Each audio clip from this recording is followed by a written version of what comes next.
Thank you, our band. Let's appreciate our police band once again. And now, at this point in time, once again, allow me to invite our Deputy Principal Admin, Madam Tabitha, to take it from there. Makofi yake. Thank you. Thank you very much. Our chief guest, thank you, entertainment teams. Asanteni sana, tumefurahi sana. Clap for them. Thank you very much. It has been very exciting and we are very, very entertained. Thank you. Our chief guests, kindly now allow me to invite the Student Council Chair to make a speech. Karibu sana, President.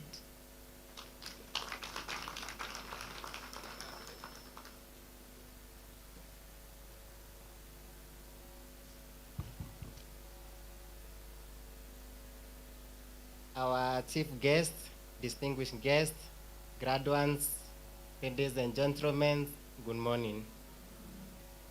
I am Evans Keremi, and before I make my remarks, our chief guest kindly allow me to recognize my council members. Just wait for the members. Thank you. Today makes a remarkable moment, a celebration of dreams realized, of challenges overcome, and of the journey that shaped each of us into who we are today. It is a truly honor to stand before you as the President of the Student Council on this proud and memorable day.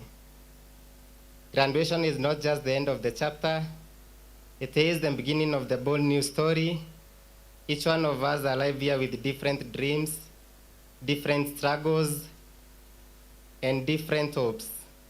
But together, we formed a family built of love, a family built of values, a family built of shared love.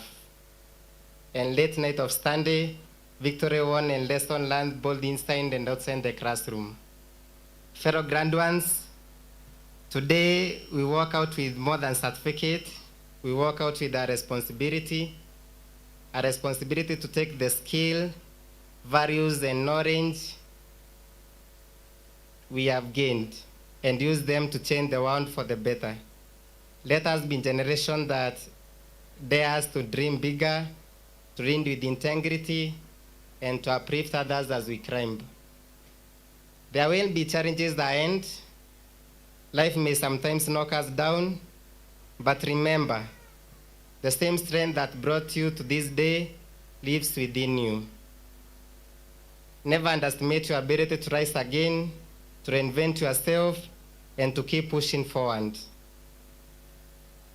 We thank the people who stood by us, our trainers who poured their knowledge, skills, and encouragement to us, our parents and guardians whose sacrifice and support have been our pillar, the management who provided good environment and guidance that allowed us to flourish. On behalf of the students, I cannot forget to thank the government for the support accorded us in terms of training facility and other resources, fees through the help and capitation. Many of us would not have been seen this day were it not for the support. I now make a humble plea to the national and local leaders to provide us with the following.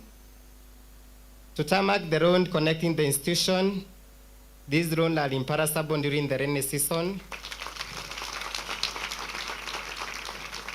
To provide security light along the roads connecting the institution to enhance security and provide a conducive environment for the student. I am a proud graduate who not only graduating but also transiting to the higher level in this beautiful institution. And thus I encourage other comrades to forge on. In conclusion, I leave you with the words of Nelson Mandela. Education is the most powerful weapon which you can use to change the world. Let's go out and be that change. Congratulations, class of 2025. The future is yours. God bless you. God bless Kiirua. God bless Kenya.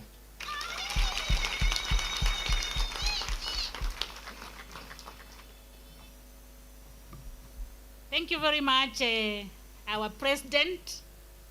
We are happy. We also call him Fever, our chief guest. He is a national referee. He's a very senior person. So we really echo him. So our chief guest, kindly allow me now to invite our chief principal to make a speech and invite the BOG chairman. Karibu, sir.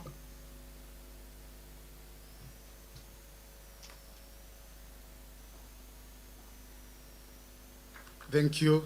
Our chief guest, allow me to ride on the protocol which has already been established.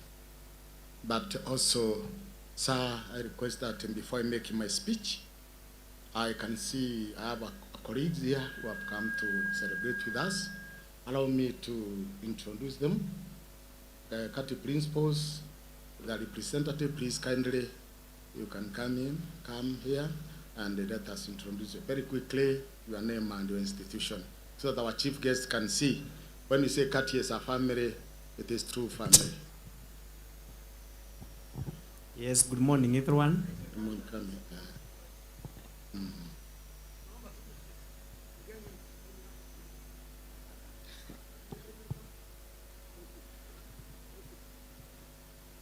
Riding on protocols established, good morning, everyone.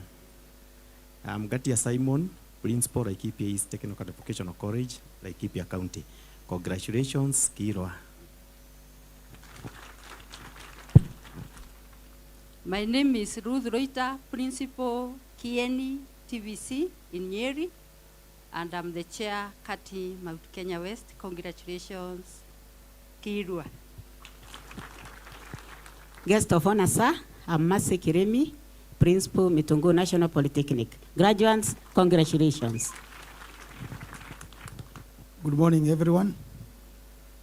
The chief guest, ladies and gentlemen, I'm Joseph Waweru Ng'ang'a from the Meru National Polytechnic, Deputy Principal Academic, representing the Chief Principal. Congratulations to the Kiirua fraternity and all the graduates. Chief guest, my name is Michael Maina, the Principal, Mokiria Technical Training Institute in Central Imenti. To the graduating class of 2025 and the Kiirua family, congratulations on this auspicious occasion. Thank you. Chief guest, sir, my name is Lucy Mutembei, Principal, Samburu Technical and Vocational College. Kiirua fraternity, congratulations. Our chief guest, Elizabeth Laichena, Principal, Runyenjes Technical and Vocational College in Embu County. Congratulations, Kiirua TTI family. Our chief guest, my name is Robin Washira, Principal, Murang'a Technical Training Institute, Murang'a County. Kiirua fraternity, congratulations, graduates, hongera. Chief guest, sir, my name is Benina Ngina, Principal, Ngaboni TTI. Ngaboni is here in Meru, in Imenti North constituency. To Kiirua family and graduates, congratulations. Thank you, our chief guest.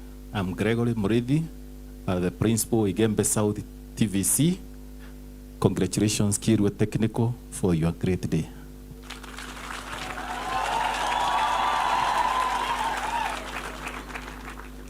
Chief guest, sir, my name is David Getuma Kerigia, Principal, Madrid TVC, which is in Isiolo County. To Kiirua fraternity and graduates, congratulations. Our chief guest, my name is Mr. Kimathi, Deputy Principal Administration, Chuka TVC, standing in for our able principal, Mr. Rubia. The dear ones, Kiirua graduates, congratulations. I wish you a bright future. Our chief guest, my name is Dr. Jane Munene, the Principal, Kajiado West TVC, Kajiado County.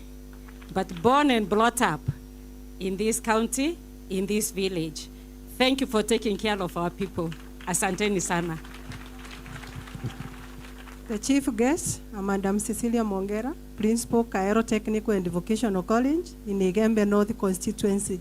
To Kiirua Fraternity, congratulations. The chief guest, my name is Mercy Jogu from Madeira TVC, and I'm delighted to be here to present my principal, Mr. Mugesha. To the graduates, congratulations and God bless you. The chief guest, my name is Ruth Muia, representing my very able principal, Madam Lucy Anampiu. I'm the Deputy Principal Administration. To the family of Kiirua, congratulations and God bless you. Chief Guest, I'm Purity Jenga, Kandara TVC. I'm the Deputy Principal Administration, representing the Principal, Madam Mercy Kamau. Kiirua Fraternity, congratulations on this occasion. Chief Guest and all the guests invited, I'm George Kiunga, Principal Tigania East TVC, Mikidori. To the trainers, congratulations. Graduates, the sky is no longer the limit. Congratulations. Chief Guest, my name is Wandia Kidenya, Deputy Principal Academics on behalf of the Principal, Jeremiah Nyaga National Polytechnic in Embu County. To Kiirua Fraternity, congratulations and may God bless you on this occasion. Good morning, everyone. Okay, my name is Mudhoni from Ruiru TVC, representing our able principal, Mr. James Irungu. To the Kiirua Fraternity, congratulations. The chief guest, my name is Benson Monene, the Deputy Principal in charge of administration, Kirinyaga Central TVC, representing our principal, Madam Charity Mogo. To the graduates, God bless you, congratulations. Yeah, our chief guest, my name is Naftali Murioki, Deputy Principal Administration in the Nyeri National Polytechnic, representing the Chief Principal, Dr. David Mwangi. Kiirua family, congratulations. Our chief guest, sir, my name is James Wambuahu. I'm the Deputy Principal in Gishugu Technical and Vocational College, representing our principal, our able principal in Gishugu. Thank you. Chief guest, sir, I'm Nelson Nyaga from Manyata TVC, representing our able principal, Mr. David Ndusi. To the Kiirua Fraternity, congratulations. Thank you.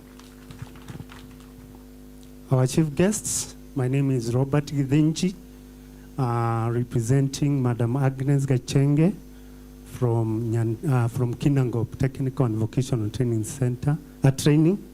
To the Kiirua Fraternity and graduates, Hongera, and you are going to make it. God bless you. Asanteni. The chief guest, I am Robert Mudhomi, representing Senior Principal Tharaka TVC. So to the graduates and the entire Kiirua Fraternity, congratulations. The journey has just begun. To our chief guests, I'm Purity Mutea, representing the Chief Principal, Nairobi National Polytechnic, Dr. Glory Mutungi, and to the Kiirua TTI, congratulations. Thank you. The chief guest, my name is Mary Kamau, representing the Chief Principal, Thika TTI, to the Kiirua Fraternity. Congratulations. Thank you. Let us appreciate our visitors and the principals. Let us appreciate them, please, better. Yes.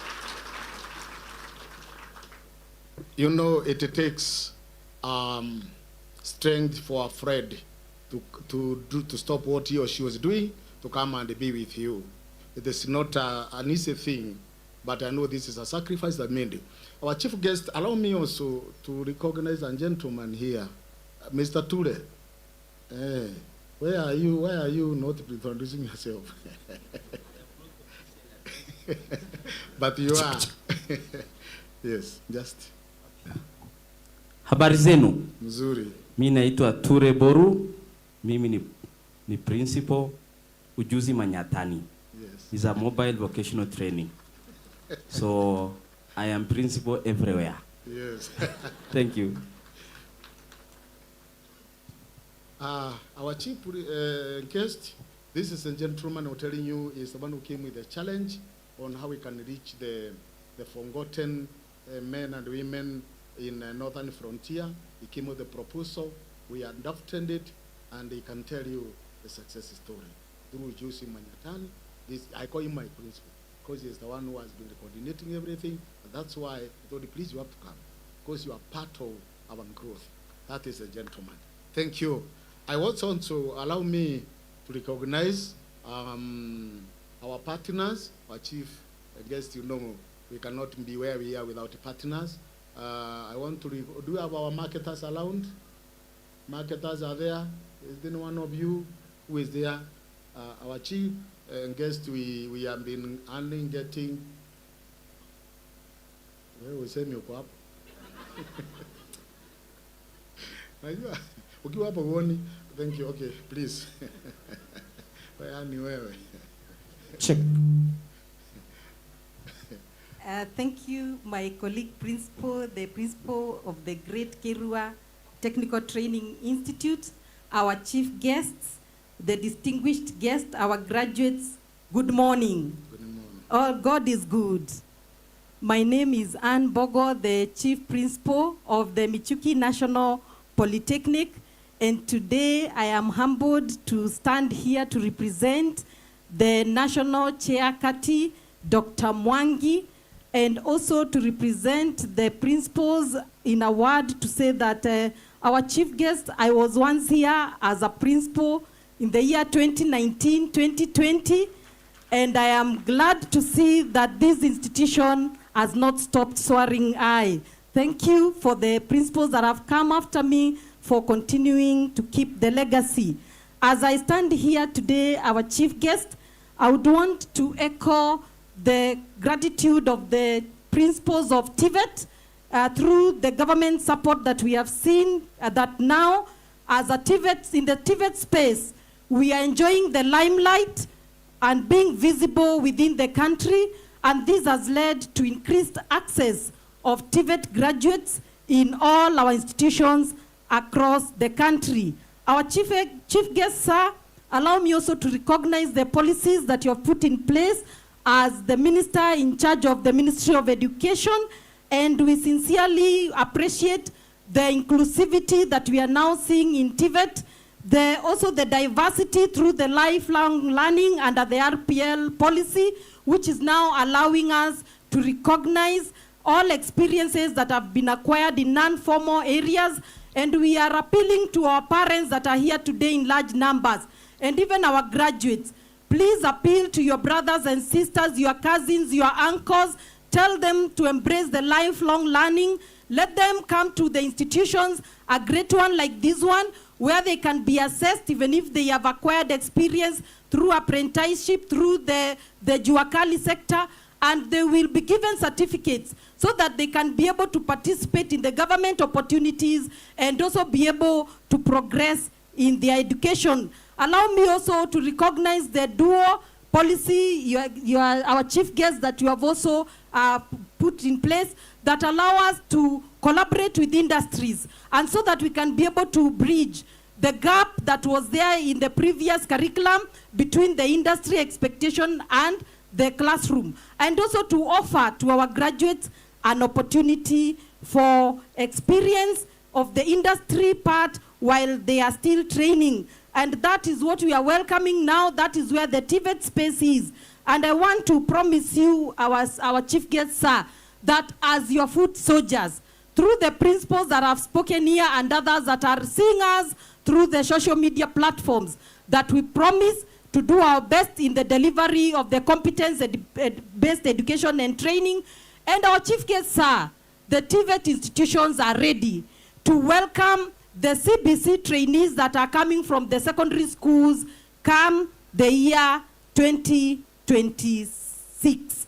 I want to finally congratulate the graduates that are shining here today, the Kiirua graduates.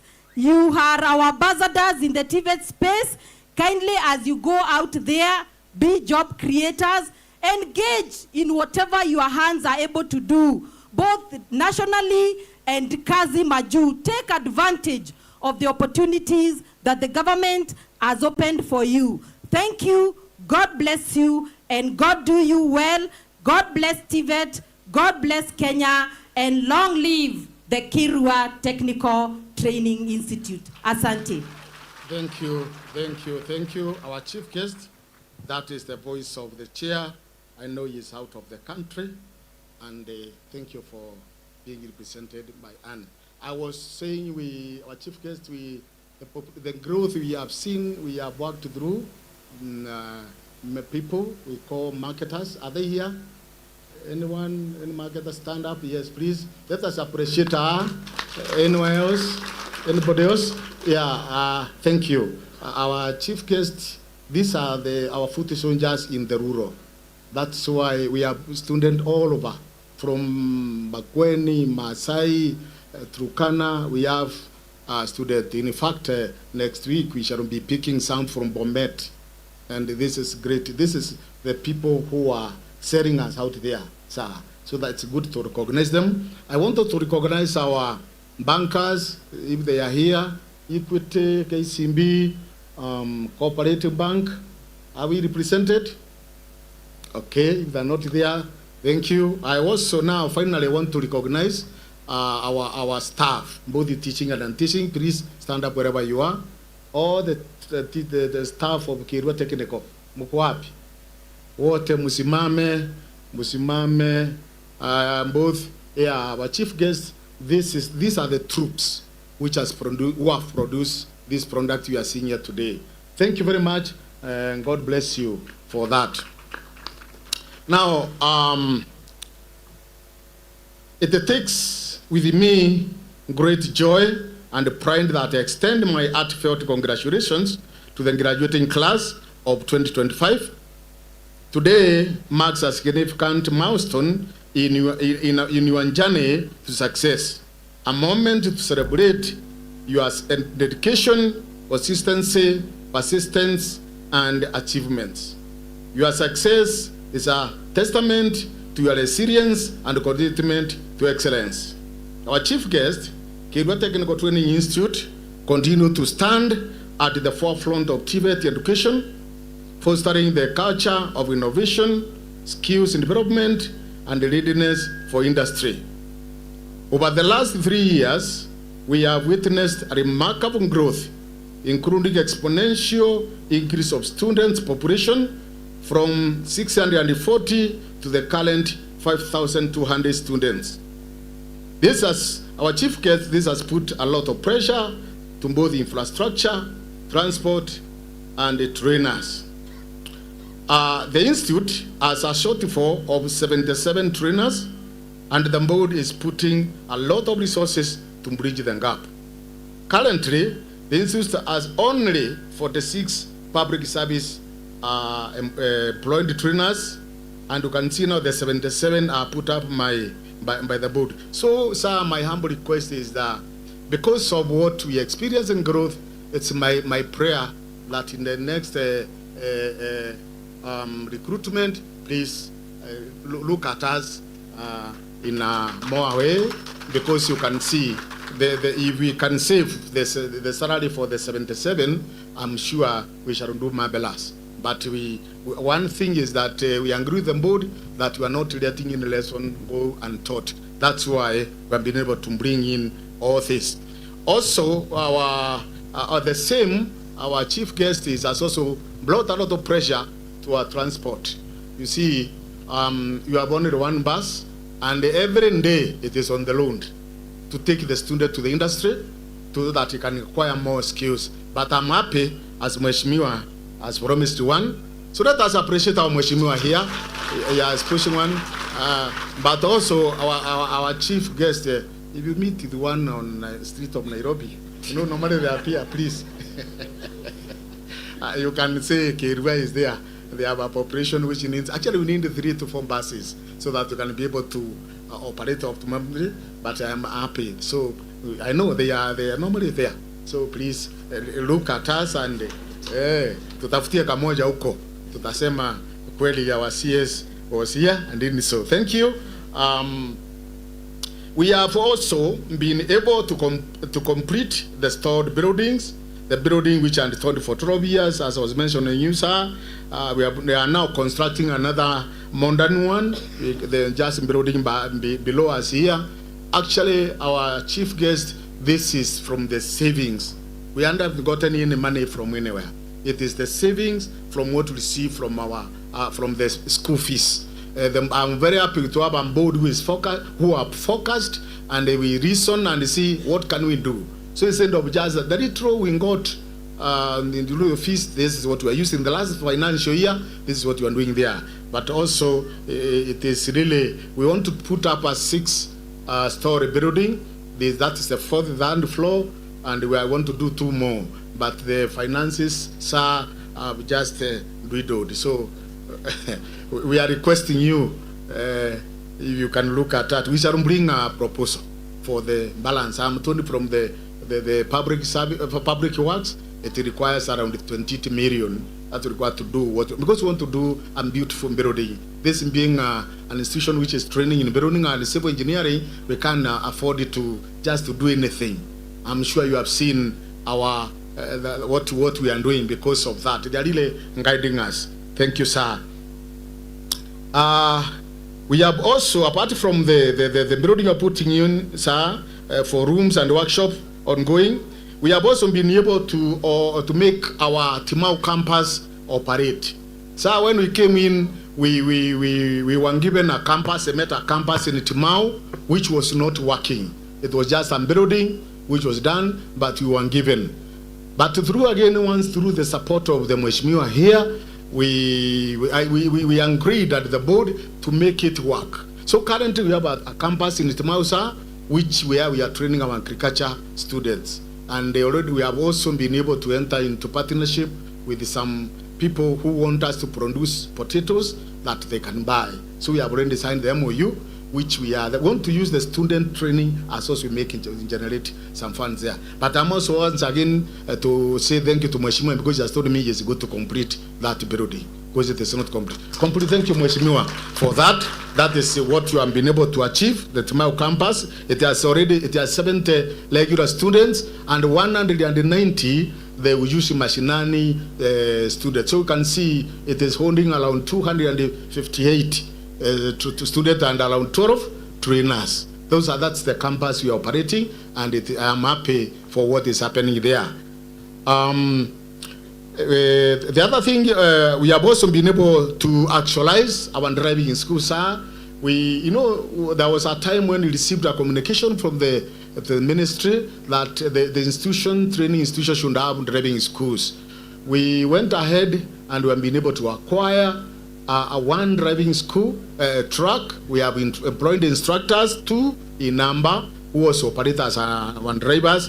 And this class, this has been able to come to graduate 350 competent drivers. I'm using the word competent because some of the drivers are just trade juakari. That's why you're having a lot of. But I assure you, if you want to get another driver, I'm bring him or her here. We shall work on him, and we have, because we believe in quality. This is what have been there. We are registered by NTSA. So and currently also the school has 40 students who are, we call them driver trainees, who are undergoing the training. So you can see we are looking both spectrum of our sector. We are not being letting anybody in the corner out. It has also helped our students to be able to acquire the driving skills, especially those who are doing automotive engineering. You can imagine somebody can graduate with a diploma certificate in automotive, but he cannot test and drive a car. Unaenda unaunda ngari, unajua unaunda brakes, unataka mwenyewe aendeshe. Na ukiwa umeharibu mbaya ili umuue. Hiyo tumekataa. So that's why we switch wise to have a driving school where our students, to encourage them to take the class, of course with a small fee, because again that vehicle need to be taken care of, fueling, and with the small finances, we can't afford to just go free. But they pay less than any other, but it has really worked for us at there. So our specialized programs, we use mashinani. We have trained already 750 student trainees. That was in a cohort 1, and currently we are having 1,200 trainees fully sponsored by the Honorable Mogambiri Dekere, the MP for this year. Now, so we are calling it specialized. This program will use Mashanani and will use Manyatan because, sir, the way, the mode of delivery. Because these are students or learners who we don't look at where you start, where you left school. We bring them in. But when they are leaving, they leave competent men and women. The cohort 1, Mheshimiwa alikuwa anaona kama tunacheza, lakini after they graduated, today now he has engaged them in the most of the contract within the CNDF, and they are close. That is how it is. So here, Mheshimiwa has really gone. And this 1,200, we realize that it is good to develop our VTCs because they are close, around in every corner. So we have distributed these trainees across the 4 VTCs, one in Roibe, Kevirisha there, there's one in Roire, Cometips, there's another one in Miogune, there's another one in Ethi. So all these, we are the ones who have developed the curriculum, and we are the ones who are supervising the training, so that we have quality. You have quality, so you can see this is what we're calling. These are our specialized programs. Because what we are looking at is really, when we are talking of bottom-up economic transformation, there's no other way we can transform from low unless you touch the village person. This is what, through the CNDF, we have done. Because every village here has got students who are doing something, and we are there, part of it. So, sir, we can see, we behind the 1,200 Kiirua, we'll be talking of having 6,400 students. So what I want to say, sir, is that we, as we come in now, the modularization, Kiirua, we are at it because we had already begun it and worked, and also as we worked through the Ujus Mashinani, it is Manyatani. Through the, according to now, we have changed the name, through Ujus Manyatani. We have been able to graduate over 2,000 through Mr. Ture, and that's all. This is the graph. And sir, the way I'm saying our curriculum is superior because the Ujus Manyatani, sorry, they partnered with the Nyeri National Polytechnic. They and give them the certificates. So these are great people who are getting qualified certificates, international. So they will tell you that when they came to assess them, they were wondering, you people in Yimomeko, and yeah.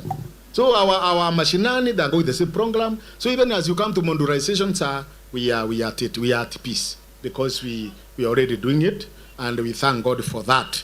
That's how it start. We have also been able to take 10 out of 10 students from agriculture. This is our second year, sir, to Kasimaju. Through the Mau campus, 10 students are in UK.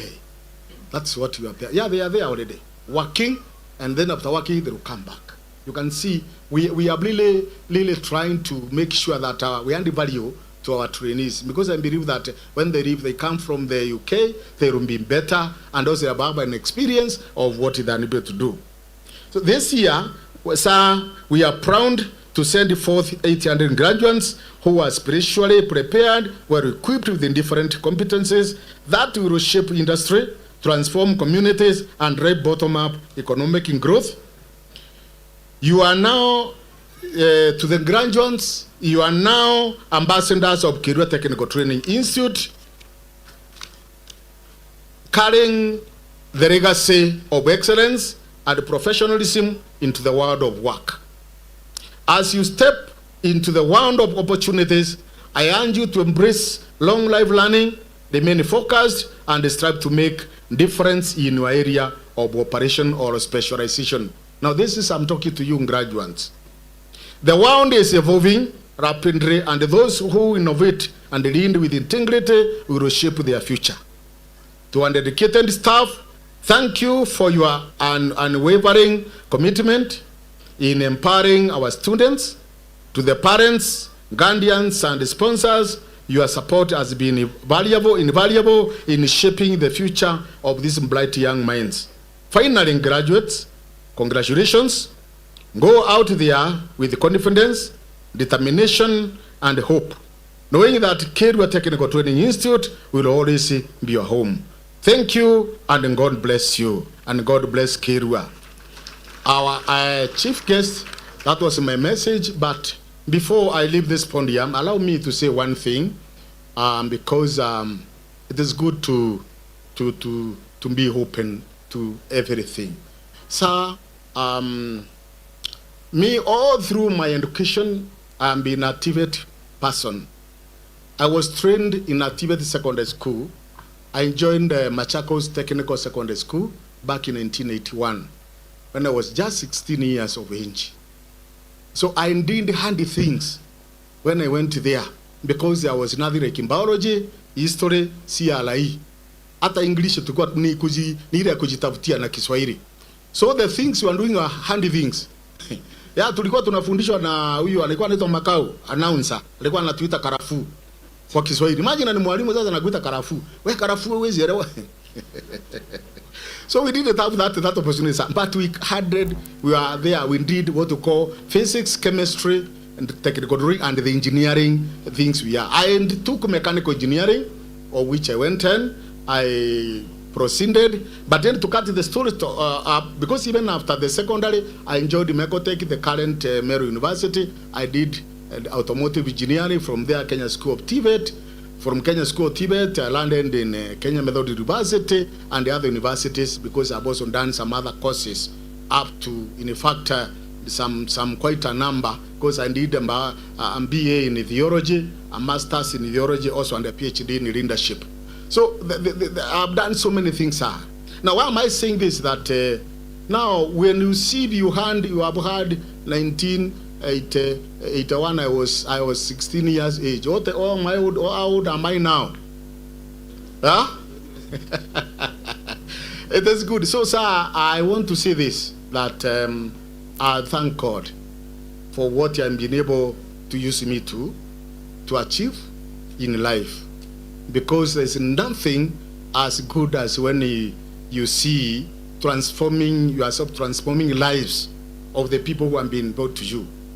We have been able to transform the staff here. When I came here, there are very few in school. I challenged them, and they have now 2 people who are doing PhDs, sir. 2 already. Because of that, the challenge, they took the challenge. Masters are quite a number. And one of them is Mr. Muridi. Mr. Muridi is here, the principal. The principal Gembe is we are the mentor for Gembe. He is our son here. He was here as a deputy principal. Now he is the principal Gembe South. And he is doing very well at that place. So this is what we are saying, sir. We have been able to transform people. Now, I wanted to say that, allow me just to say one thing to the community of Kiirua. It has been great for your support, because you are around me, you listen to me. When I came in, you didn't know what is coming out of Kiirua. I told you, build the houses. Students are coming in numbers. Mukaniangalia, lakini wengine wakakubali na mimi. Sasa, we have transformed this community, sir, through that. Therefore, what I'm saying is that I'm about to exit the system. And I want to say that it takes the hand of God for you to live when you are still strong, mentally, physically, and all that. That is great. So therefore, whoever will join us later, please note that what you can see, it has been worked for. It has not just come. It just come. We have been able to put man hours in terms of thinking, in terms of planning, in terms of saving, and all that. Especially with the modern, we have been able to build, the chairman has acquired a modern CEO's car, very beautiful one. The current modern, ukiona kwa barabara inaendanga kama ndege. So all that, remember, the president, gentlemen, it has come because we are the people who are at the top management and focus. So please take it seriously, do it well, and then believe that God is good to what He wants you. And for that, so even if you don't see me again, don't tuuliza mwalimu wako wapi, mimi niko sawa sawa. Lakini unajua CS, unajua anasafikiria niende naye mtu wa kumsimamia modularization. And I cannot say no. So thank you very much, our chief guest, and now I want to welcome our chairman to come and make his remarks. Karibu sana. Thank you.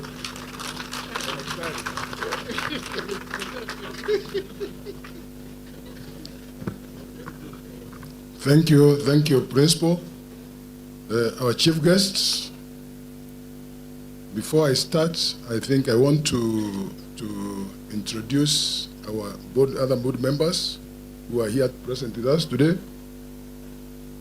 Board members, I think you can stand up so that, Mike, just mention your name.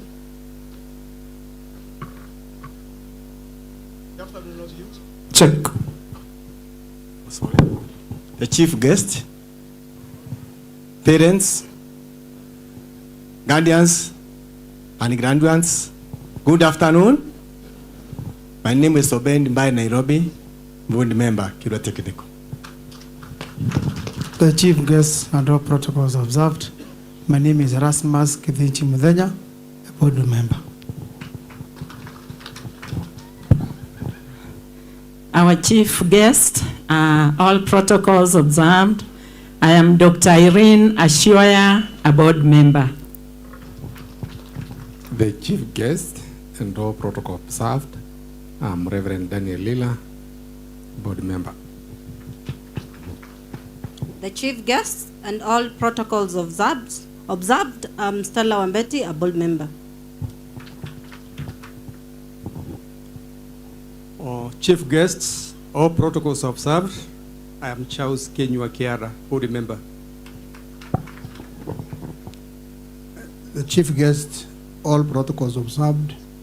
I am Muhammad Hassan, the director, Meru Siolo, representing the PS in this board. Thank you.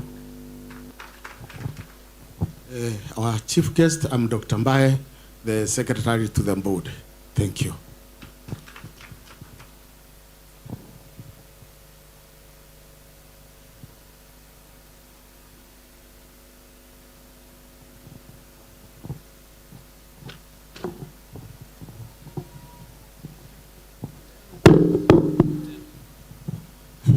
Chief guest, we realized we were blocking you from seeing all these people. So I hope you are now able to see everybody in this house. Before I proceed further, I want to thank our MP for gracing this occasion. He is a great supporter of this institution. And Madam DCC, thank you also. You are a great supporter of this institution. I've also seen one of my old board colleagues who left us to become the MCA of this region, Madam Rogosho. She's with us today. Thank you for joining us. Chief guests, before I move on further, I think it is a great occasion today. And we thank God for allowing us to be here to graduate our third group of graduates. This is the class of 2025. Now, I also want to recognize the members of staff of this institute, this great institute, the parents and guardians, the graduating students, and even the other students who are set to graduate in the coming year. So, distinguished guests, ladies and gentlemen, good morning. It is a great honor and gratitude that I stand before you today on this proud occasion of our third graduation ceremony. This is a day of celebration, achievement, and reflection. for our graduates, their families, and the entire Kiirua Technical Training fraternity. To our graduating students, congratulations. You have put in the hard work, made sacrifices, and demonstrated resilience to reach this milestone. Today is your day, and you have reason to be proud. Ladies and gentlemen, as a board of governors, we have seen this institution grow from the time of, we came in with Madam Bogo, some of us, so we have been here for quite some time. We have seen all these developments come up, and we have seen this institution grow both in capacity and impact. The impact both internally and externally. You can see this was a small village when you came in. It is now growing to be a city, almost. Kiirua Tti continues to affirm its position as a key player in equipping young people with practical skills to meet the demands of the modern workforce. Allow me to express our deepest gratitude to the government of Kenya for its continued support. We especially want to thank the Minister of Education for its oversight and the strategic direction, the provision of competent and dedicated teaching staff who have enriched our teaching experience, investments in critical infrastructure, including modern workshops, ICT facilities, and training experience. You remember last year, His Excellency the President launched a very big ICT hub in this institute. The logistical and administrative support that ensures seamless operation of our academic and training programs. These investments have not only improved the quality of education, but have also reinforced our mission to be a center of excellence in technical training and vocational training. Ladies and gentlemen, a special thank goes to you, Bwana Cabinet Secretary, for accepting our invitation and honoring us with your presence today. Your attendance is a strong statement of support for technical education and youth empowerment, and this gives us great encouragement as we pursue our vision. We are truly humbled and grateful. To our principal and staff, thank you for your dedication, your professionalism, your unwavering commitment to nurturing the next generation of skilled professionals. To the parents and guardians and sponsors, your sacrifices have not gone unnoticed. Your belief in the value of technical education has helped us shape the future we are celebrating today. Please preach that gospel to other parents and guardians out there. To our parents, to our partners in industry and community and government, thank you for walking this journey with us. Your continued collaboration is vital to ensuring our programs remain relevant and impactful. To our dear graduates, let this day remind you that success is not an end, but a beginning. Carry the name of Kiirua Tti with pride and let your skills serve not only yourselves, but also your communities and the nation at large. Continue learning, stay humble, never forget the values you have gained here. In conclusion, as we celebrate today, let us also renew our commitment to the future of technical education in Kenya with continued support, unity and vision. Kiirua Tti will continue to thrive and inspire. Congratulations again to your graduates, and thank you. God bless you.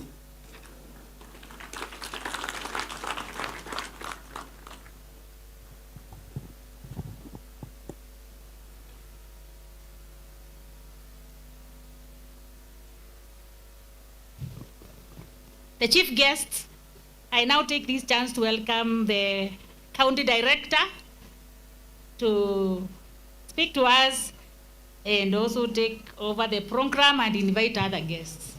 Welcome, sir.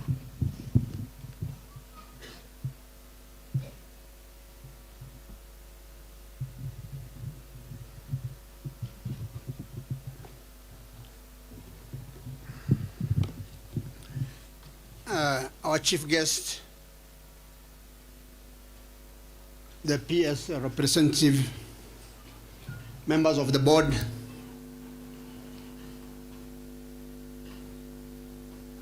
dear graduates, parents, invited guests, good afternoon. It is a great honor for me to be the principal.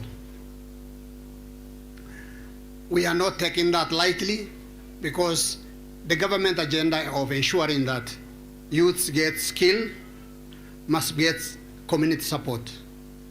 And when a chief guest, I would like to say, you know, if thorough evaluation is done, Meru County, we will do thorough evaluation and award those counties that are doing very well and institutions similarly. Dr. Mbaye, thank you for your great leadership together with the chairman, Bwana Karani, Architect Karani. To the students who are here, who are yet to graduate, I want to appeal to you. Take training very seriously. Be ahead of your trainers. For the trainers, I will urge you in meets the international standards, because we are not training for Kiirua community only. We are training for the international market. For the graduates, I will say congratulations. Hongera maafali. Hongera. So I think I congratulate you. My advice to you is advance your skill and make sure you diversify your skill also. You advance your skill also. Not only that, be also a citizen of the international market. That means it is important that you get documents, essential documents for travel such as passport, because we are not only preparing for you for the local market, we are preparing you for the international market.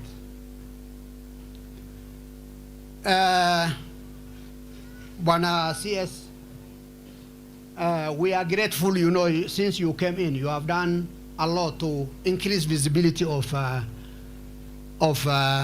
TVET.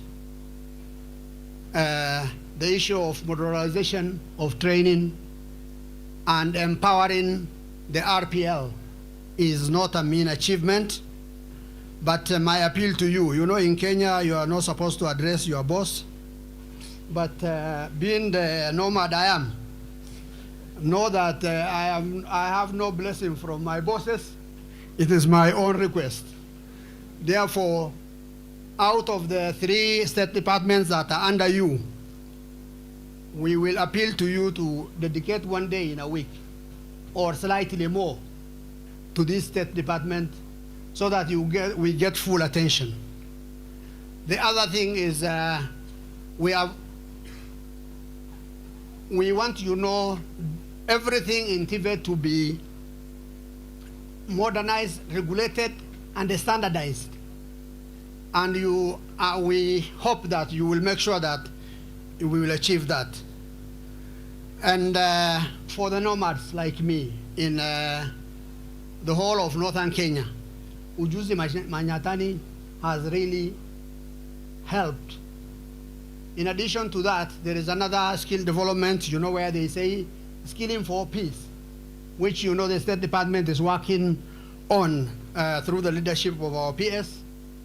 My appeal to you, maybe my boss, when he comes here, he'll say, Dr. Njau, but I want to just appeal, you know, from Mashinani, that.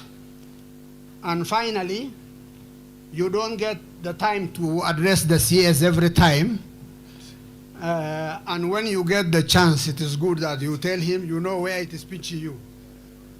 The directors, your directors in the field, watu wako wa mikono wa mashinani, hawana magari ya kufika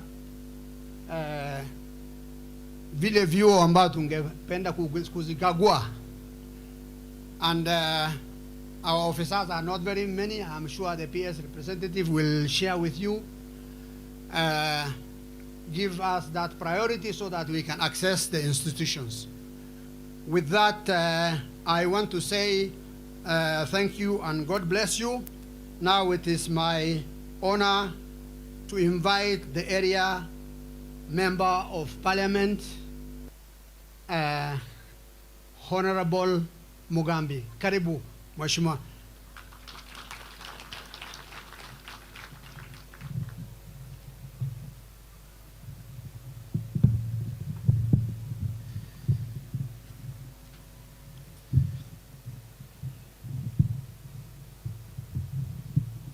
Our chief guests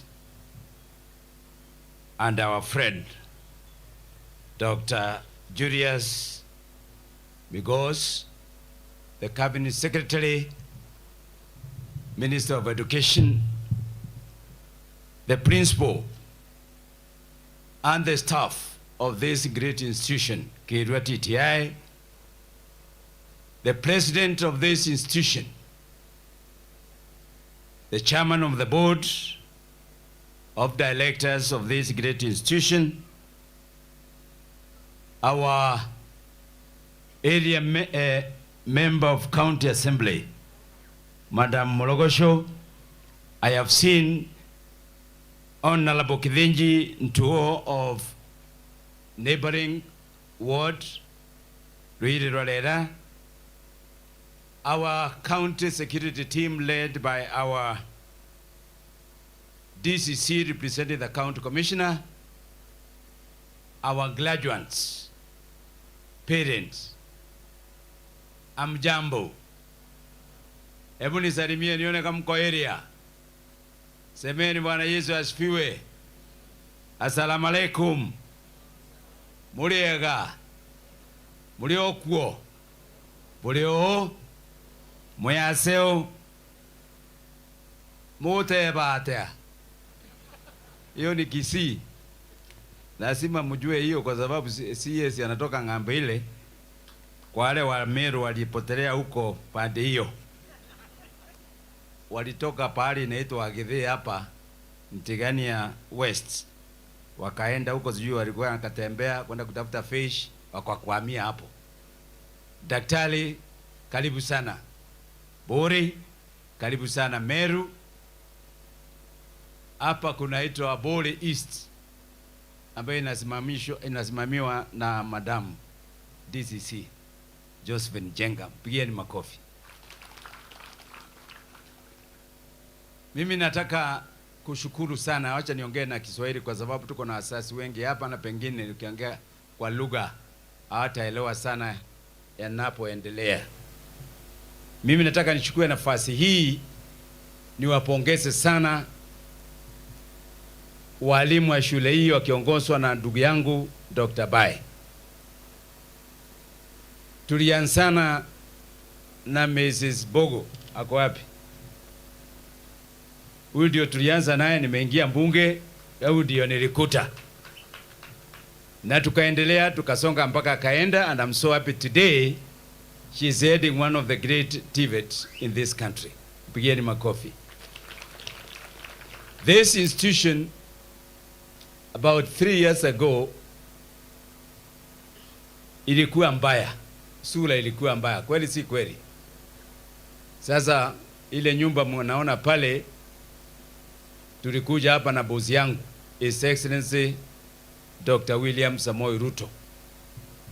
Tumefika hapa kwa sababu ya kuleta zile computers Jitume program. Na alipoona hii shida iko hapa, nilikuwa nimemtumia picha ya hii shule, akatupa milioni 15. Ndio mnaona hii shule inaonekana vile ipo. Vile vile alikuja na kompyuta 100 alafu na internet. Ndio vijana hao wetu waweze kusoma vizuri na wengine kujitafutia kazi kupitia Jitume program ile inaendelea. Na mgeni wetu wa heshima, nataka kuambia constituency yetu tuko harakati sana kujenga ma ICT hubs. Tuko nazo 6 ambazo zinaendelea, na kwa maoni yangu sasa tunaelekea sasa kuweka roof, ndio sasa tuweke kompyuta zingine ili ziambatane na hii. Vile vile pale Timau katika campus yetu ambayo ni moja ya hii, tutaweka kompyuta zingine kama hizi ziko hapa. Kwa hivyo mambo ya ICT tuko mbele, ikiongozwa na hii shule ya Kiirua Tti. Wapigieni makofi. Amape Bwana Waziri, kwa sababu kama umesikia vile daktari amesema, tuko na hii programu yetu inaitwa ujuzi mashinani. Hii program tulianza na huyu chief principal. Tukakaa chini, tukajiuliza maswali. Tuko na watoto wetu, tuko na ndugu zetu ambaye haujapata nafasi ya kuja hapa miaka 2, miaka 3. Tutafanya nini? Tukakaa chini na huu mngwana, tukadesign hiyo program na tukaimplement kupitia National Government CDF.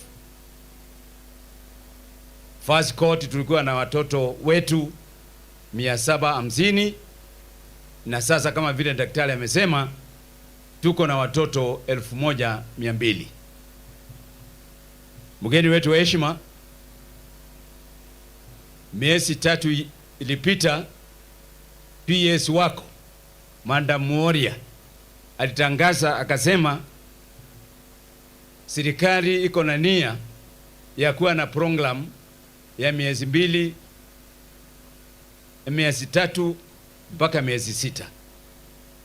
Amape to note, sisi tulikuwa mbele ya serikali. Kwa hivyo tupigieni makofi. Sisi tulikuwa mbele ya serikali. And kama vile nikwambia, the moderator is here. Sasa hii mtu analitaya June, wewe enda naye afunze hawa ma principals wengine vile mambo ya ujuzi mashinani. Hii area hii hapa tuko na polytechnic yetu hapa mbele inaitwa Miogone. Tuko na watoto pia pale. Hapa tuko karibu hii na Miogone karibu watoto 700. So hii program inasaidia sana kazi majuu, kama vile mwelewa watu 11, watoto wetu 11 wako tayari kule kufanya kazi ng'ambo kupitia campus yetu ya Timau. Na wengine 8 wako Germany na wengine wako US. Kwa hivyo kazi majuu, ujuzi mashinani inaendelea kung'aa na hatutasimama. Sasa ikiwa is a government policy using us as the pilot, I can tell you, you don't need to do another research. Wewe sasa chukua hii, uwe niite mimi ni expert ya hii, na nimesoma kidogo kutoka kwa huyu mungwana, na hao watu tuongeshe hiyo, unilipe pesa kidogo ya consultancy, mambo yaendelee ikiwa mzuri. Mgeni wetu heshima, leo ni siku ya hawa vijana wetu. Hello guys, you are the best. Mwah. Hii ni watoto, we need to be proud. Lazima tujivunie watoto wetu, ama sio? Tujivunie watoto wetu. Hebu tuwapigieni makofi jamani. Na kuna ule jamaa alikuja hapa akiwa kwanza. Ako wapi? Hebu simama. Wewe utaniona nikiondoka, sawa? Nitakupanga. Unajua vile tunapangana. Sawa? Nitakupanga kwa sababu he recited the entire program. He spoke to us. Actually, hiyo ingekuwa ndio climax ya speeches zote. Hatungeongea kwa sababu amesema kila kitu with ease. And I want to thank all of you students for being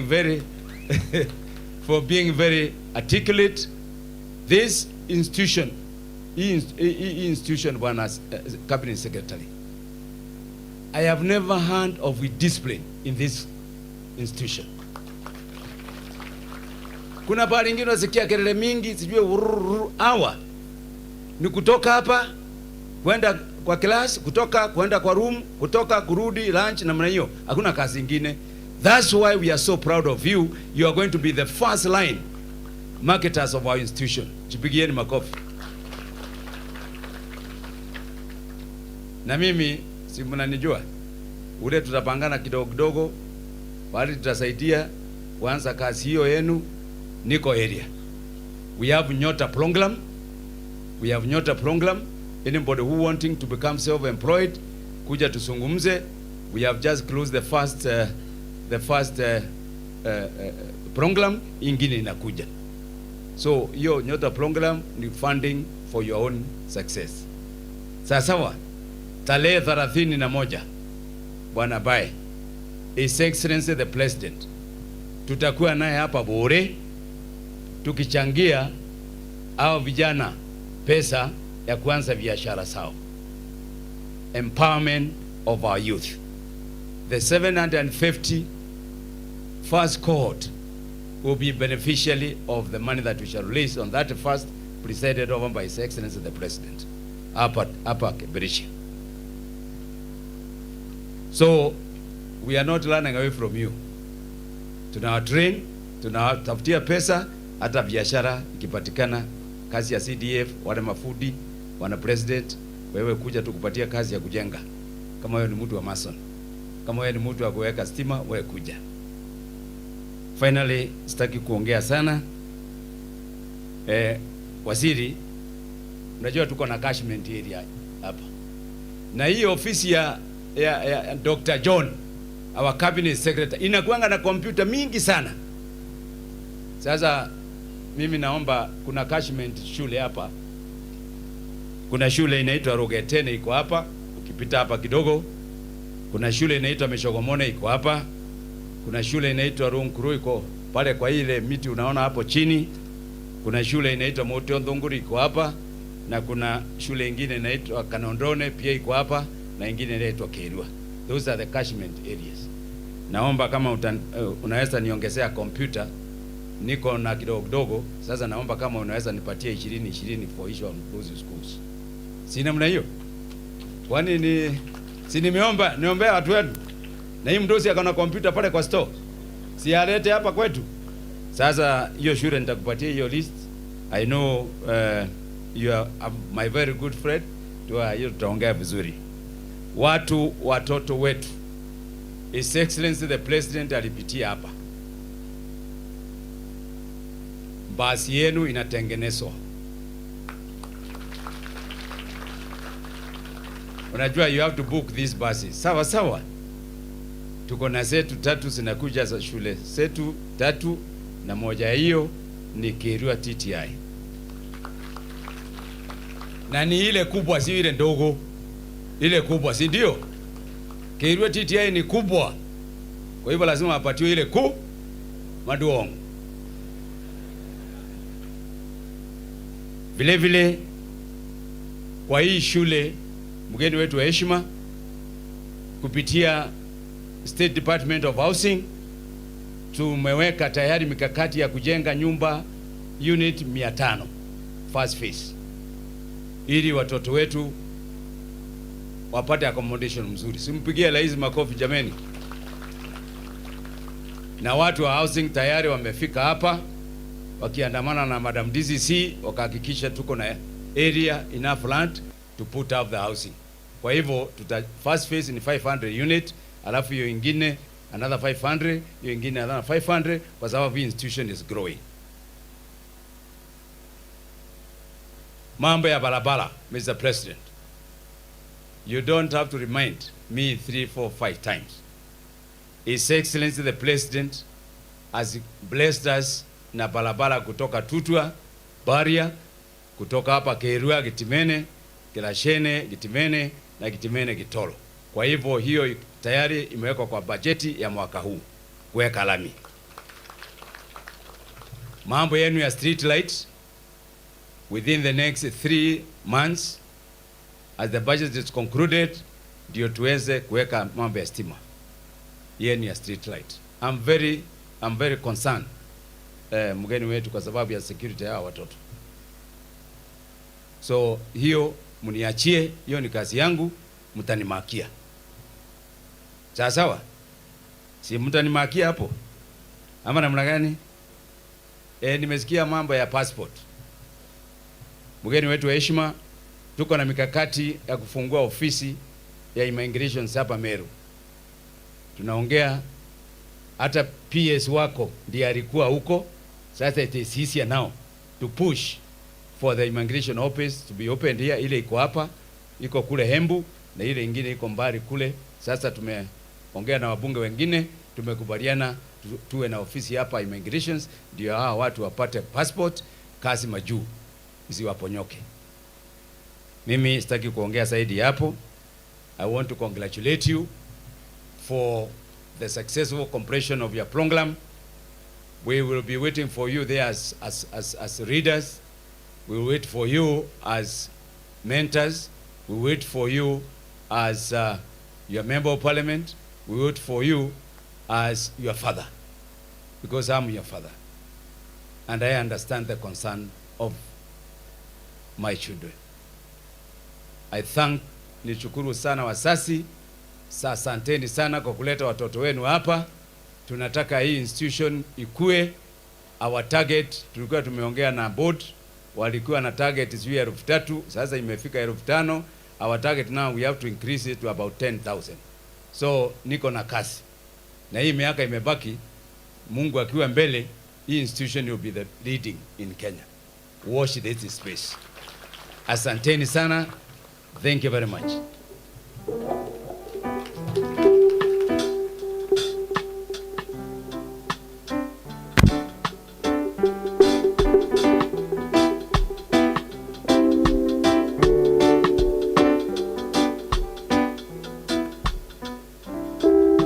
Honorable Mugambi.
The MCA of the area. When chief guest, let me allow the area MCA to say hi, because she feels that she can ably represent His Excellency the Governor. Please come.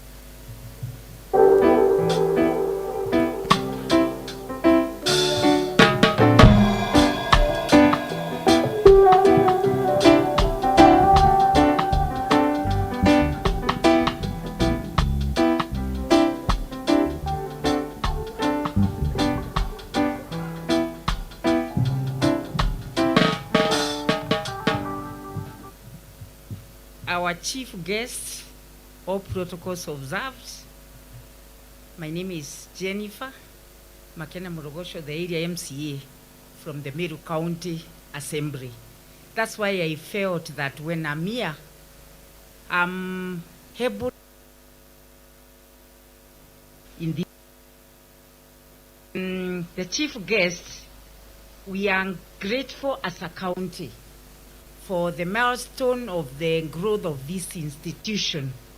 And we thank God. You know, sometimes it becomes a challenge because when MP Kiirua Tti they are saying so many things about the national government, but let me tell you that this institution is under the national government and the county government deals with the polytechnics.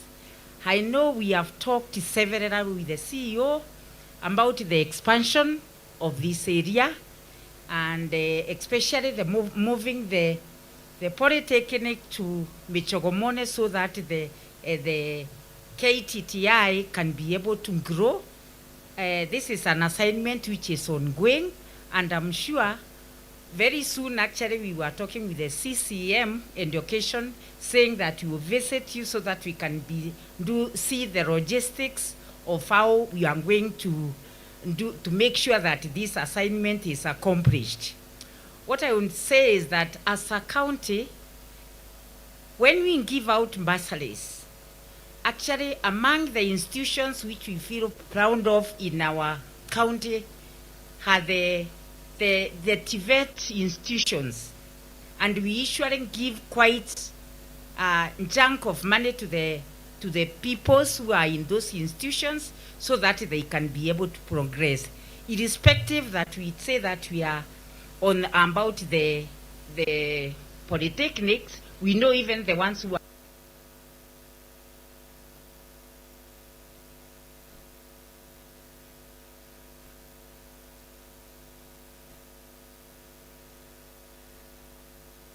they are the only way to create employment.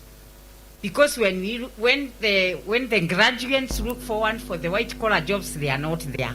But these hands-on, and especially now the graduates who are graduating today, in the various fields you are, actually I can primarily say our chief guest, because I come from the area, 3 years ago, all the buildings which are in this area were not there. But now, because of this institution, we can see the mushrooming of so many buildings, which we know these graduates will play a big part in the development agenda of this area.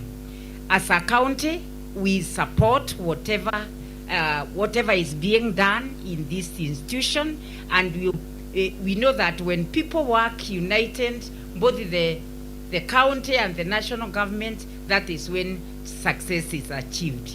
So as a county, we say that we are there to partner with you in all ways possible, and that's why especially I'm citing about the issue of transferring the polytechnic to Meshogomona so that we can expand the area. To the graduates, congratulations. Just like the MP has said, because I'm from the area, you know, when you get trained, the best thing which takes you far is your discipline, behavior, and integrity. That one takes you far. So I beg you, as you go out, observe your character, your integrity, and this one will be able to take you far. Thank you so much. Thank you so much for coming to grace this occasion. And I once again say that the county government is together in the development agenda of our communities. May God bless you all. Asanteni sana. Thank you, Madam MCA, for ably representing His Excellency the Governor. Now it is my honor to invite Dr. Njau, who is representing the PS, so that you know he can give his own speech and then invite Honorable Minister for Education, Honorable Julius Migos. Thank you. Thank you, my brother the Nomad. And I want to say, I want to recognize the chief guest, and also my boss, Honorable Julius Migos Ogaba, the Meru County Commissioner represented by the DCC, area member of parliament, Honorable Mugambi. We also have the director of NYS, who I'm going to give a minute to say hi to you. Kiirua Technical Training Institute board chair and all the board members. Kiirua Technical Training Institute chief principal, Dr. Bai, and all the Kiirua TTI fraternity, Kati principals present, development partners, industry partners, parents, guardians, graduates, ladies and gentlemen, good afternoon. Let me say that I'm standing here on behalf of my PS, Dr. Esther Dara Moria, who has been sent by our dad this year to Australia to retake goodies. Actually, she has gone to Australia so that she can negotiate on how our graduates can be able to enter into the job market of Australia. And this is something very positive, because we as the Minister of Education have said, we are not just going to train you, but we are going to train you and we are going to connect you to jobs. Because it is not enough to have graduates who are tamacking, whereas we can be able to play our role of connecting you to jobs out there. And then our mom, the PS, left us with our dad. Our dad is not a deadbeat. He's always here with us. And he said that he's going to babysit us today. Is that our mother is getting goodies for us there. And for this, I want to say thank you to our CS for ever being with us, because there is no other time as students. We feel so loved by our dad, our CS, and I believe you can agree with me, is it? Yeah, because he's very close to us, he has been with us, he knows all our pain points, and that is something very good. I also want to thank the area member of parliament, on Mugambi. He has taught me a number of issues today, and I've seen how well he knows Kiirua and his area, and I'm very grateful for that, because also it proves that he's also not a deadbeat MP, sindio? Because we know there are deadbeat MPs who wakichaguliwa tu hivi wanaenda Nairobi, wanakuja after 5 years, sio? Lakini honorable, nimeona you are grasping the issues of your people and you know all their pain points. Na tena ukanifundisha kitu moja leo kwamba my boss kumbe ametoka hapa Meru. So that is something I didn't know, so I'm happy about that. But at this juncture, before I give the remark from my peers, I want to invite a very strategic partner, Engineer King'ori, to just say a word. He's the director NYS, Engineer King'ori.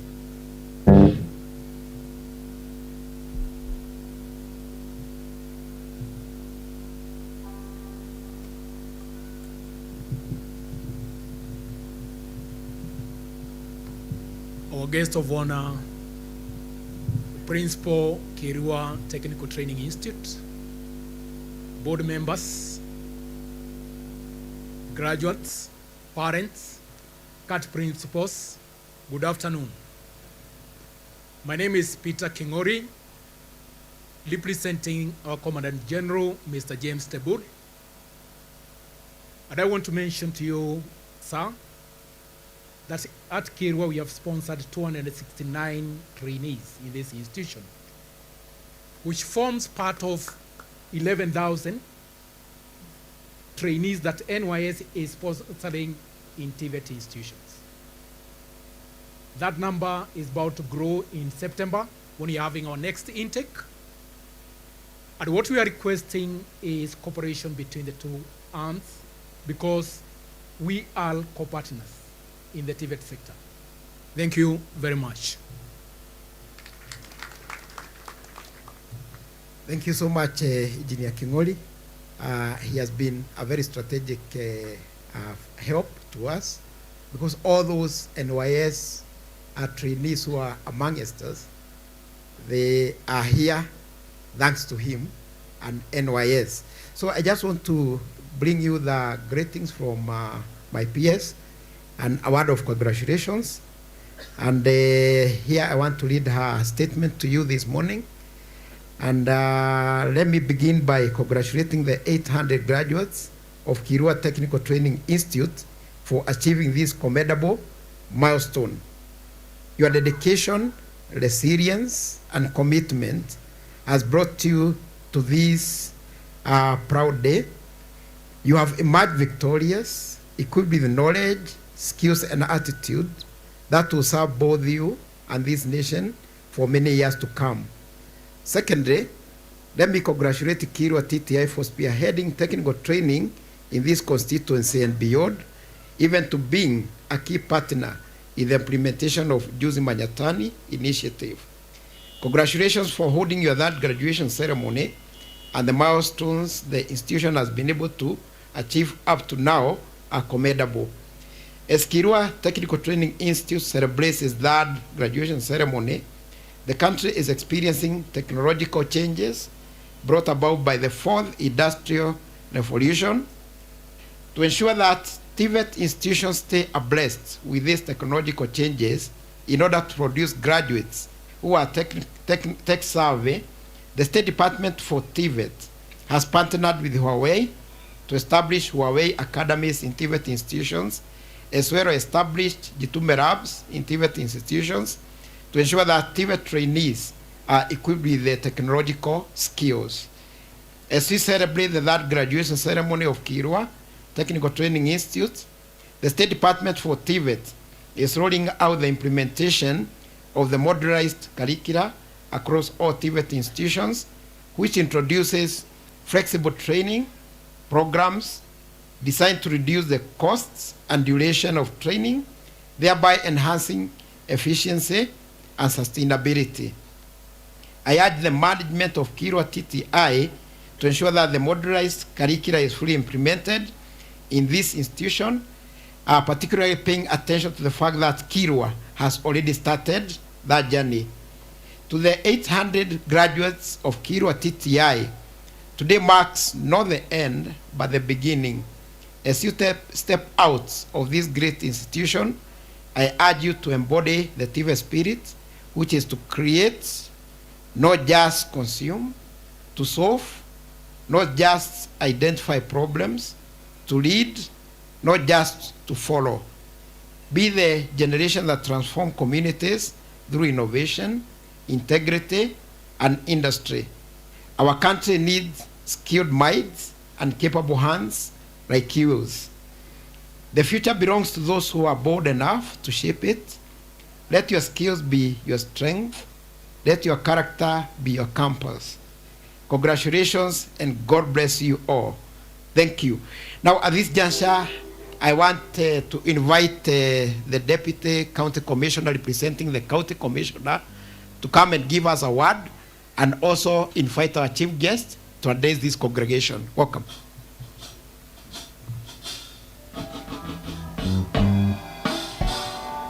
Thank you so much. Our chief guest, the representative, the CS for Education, Dr. Julius Migos, the area member of parliament, Honorable Mugambi Rindikiri, the principal and the board of management, our MCAs, the teaching fraternity, senior civil servants present, the parents, graduates, good afternoon. I'm here to welcome our CS. Our CS, you have made history in this institution. We've not had any other CS coming for such an activity for our graduation.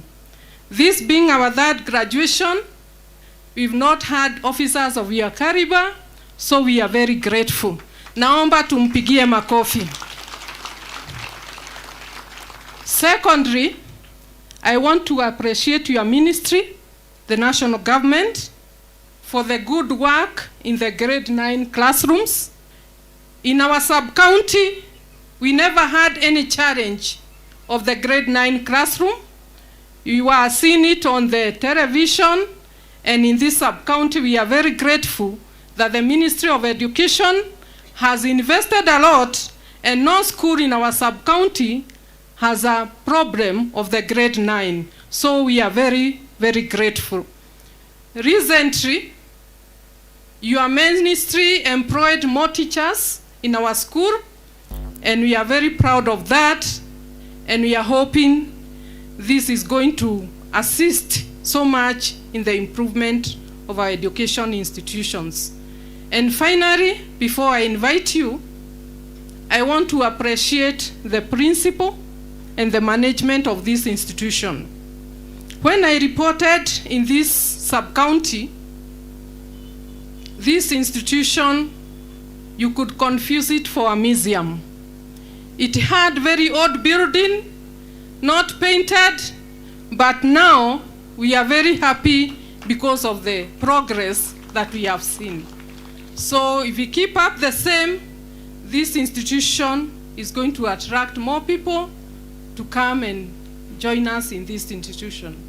As I finish, I want to call upon the parents who have come to witness the graduation of your students to bring more students in this institution.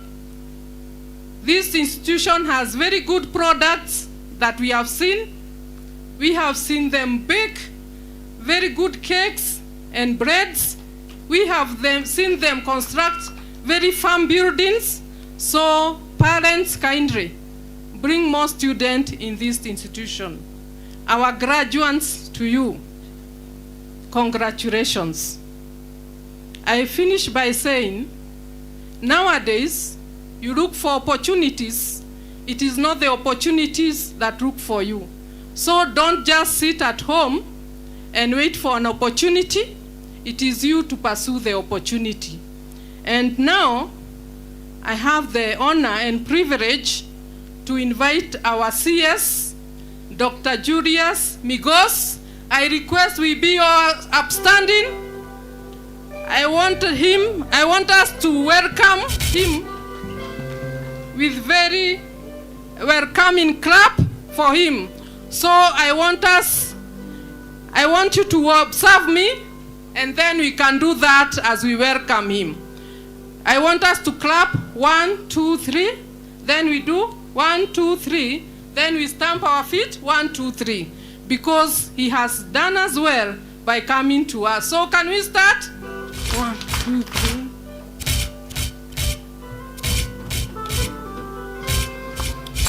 Thank you, Commissioner. Please be seated.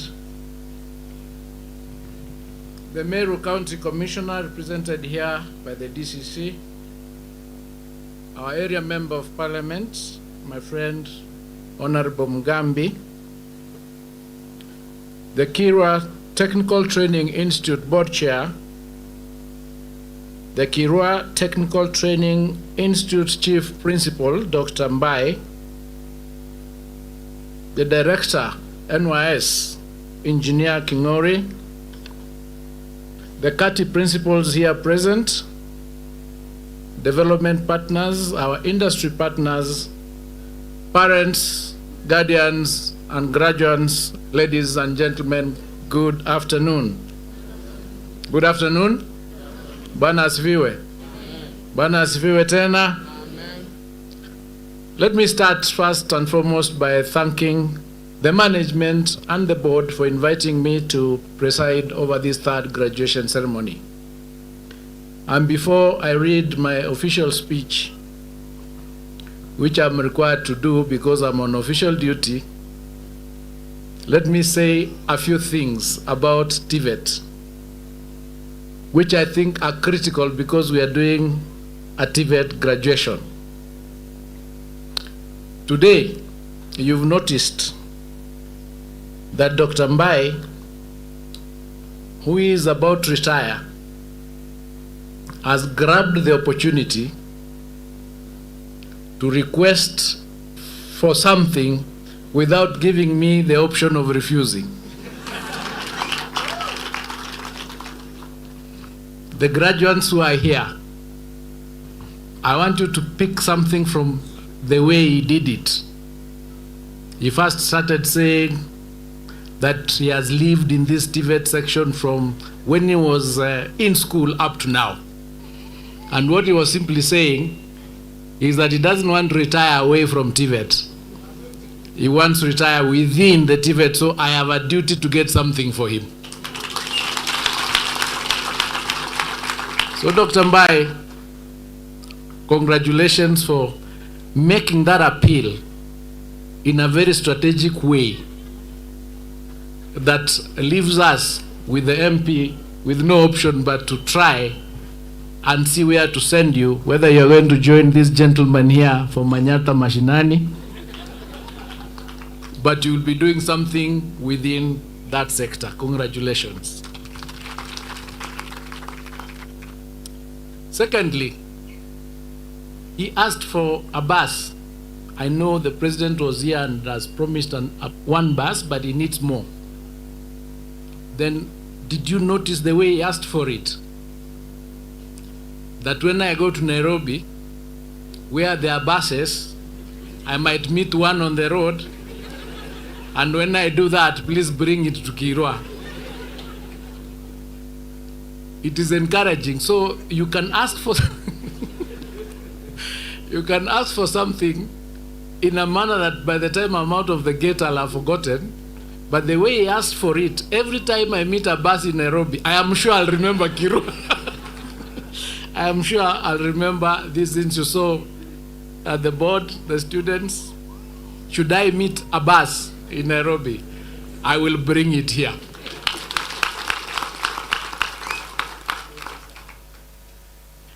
I think the issue of the roads and all that have been done. But let me say to Director King'ori, we have a partnership with NYS, and I'm a firm believer of the principles that are espoused in NYS. I am a proud graduate of NYS. I graduated in 1989. And I still remember my serviceman number. Would you like to know it? I am serviceman number 53120. 53120 from NYS. I still remember it. In fact, I need to get a uniform from them, Dr. King'ori. What am I saying? Discipline is 90% of your success. Even as you go out there, as long as you are disciplined with the skills that you've acquired here, I am 100% sure you will make it in life. So, Dr. King'ori, Engineer King'ori, we are going to continue collaborating. I am aware that there is a requirement that for us to get the numbers we need from NYS, we need to have hostels in our institutions. And that's why we've partnered with the Ministry of Housing to do hostels in all our institutions in badges. And Kiirua is among the first institutions to get the first badge of 580 bed units of a hostel. So we are going to be able to have many more numbers from NYS to support us. The numbers that have increased in this institution in the last 3 years, from 680 to now 5,200. And with our program in the TVET sector of increasing the enrollment of all our trainees from 375,000 at the end of 2024 to a target of at least 2 million at the end of this year, and we are currently at 700,000, we have made a requisition to employ more trainers, and we've requested for a further 5,800 trainers to add on to the 9,000 that are already there. And I'm 100% sure again that Kiirua will get many more trainers to cover those who are under the board. So ladies and gentlemen, the work that we are doing, working together with CDF under our able MP, working with the county governments, where on this week we have worked on the framework agreement to ensure that the bursaries that they have been giving they'll continue giving within the law so that the control of budget does not have problems with them. We are signing a framework agreement with all the 47 counties to allow them to continue giving bursaries and scholarships to our students. So with all that being done, I am 100% sure once again that the TVET sector is the key to unlock our potential in this country economically. And that means yourselves. The skills you've learned, I understood that Mr. President here was here, he did a certificate, came out, went and did something, has come back again and is graduating with a diploma, right? That is the way that TVET is designed. And that is why we changed our model to modularization, so that you can come in, do one thing that you want to do, go out there, work, get income. When you are ready again, you come back. The flexibility and the accessibility. That's what we are doing, so that continuously all of us are contributing to our economy. So it is a sector that has tremendous potential, and it's a sector that the government is clear on supporting 100% to ensure that we exploit it fully. And that's why we've done the recognition of prior learning policy, we've done the dual training policy, we are implementing the nationalization of our polytechnics so that we have at least one national polytechnic in each county. So we are doing everything that needs to be done as a government to ensure that this environment is an environment that allows us to exploit the potential that is there. And I'm encouraging all of us. In fact, I was talking to the board earlier and said the board also, they need to come and register for these short-term courses so that when your bulb goes off in the house, you don't have to look for somebody to change it for you. You can be able to change it yourself. Is that possible, do you think? It is doable. So ladies and gentlemen, I'm glad to join the Kiirua Technical Training Institute community as you mark your third graduation ceremony. Let me take this early opportunity to celebrate and congratulate all the 800 graduates for achieving this remarkable feat. I am confident that hard work, discipline, and teamwork have played a great role for you to achieve this milestone. Secondly, ladies and gentlemen, let me acknowledge the great efforts that have been put in by the Board of Governors of Kiirua Technical Training Institute and the management that resulted to the meteoric growth and expansion of this institution.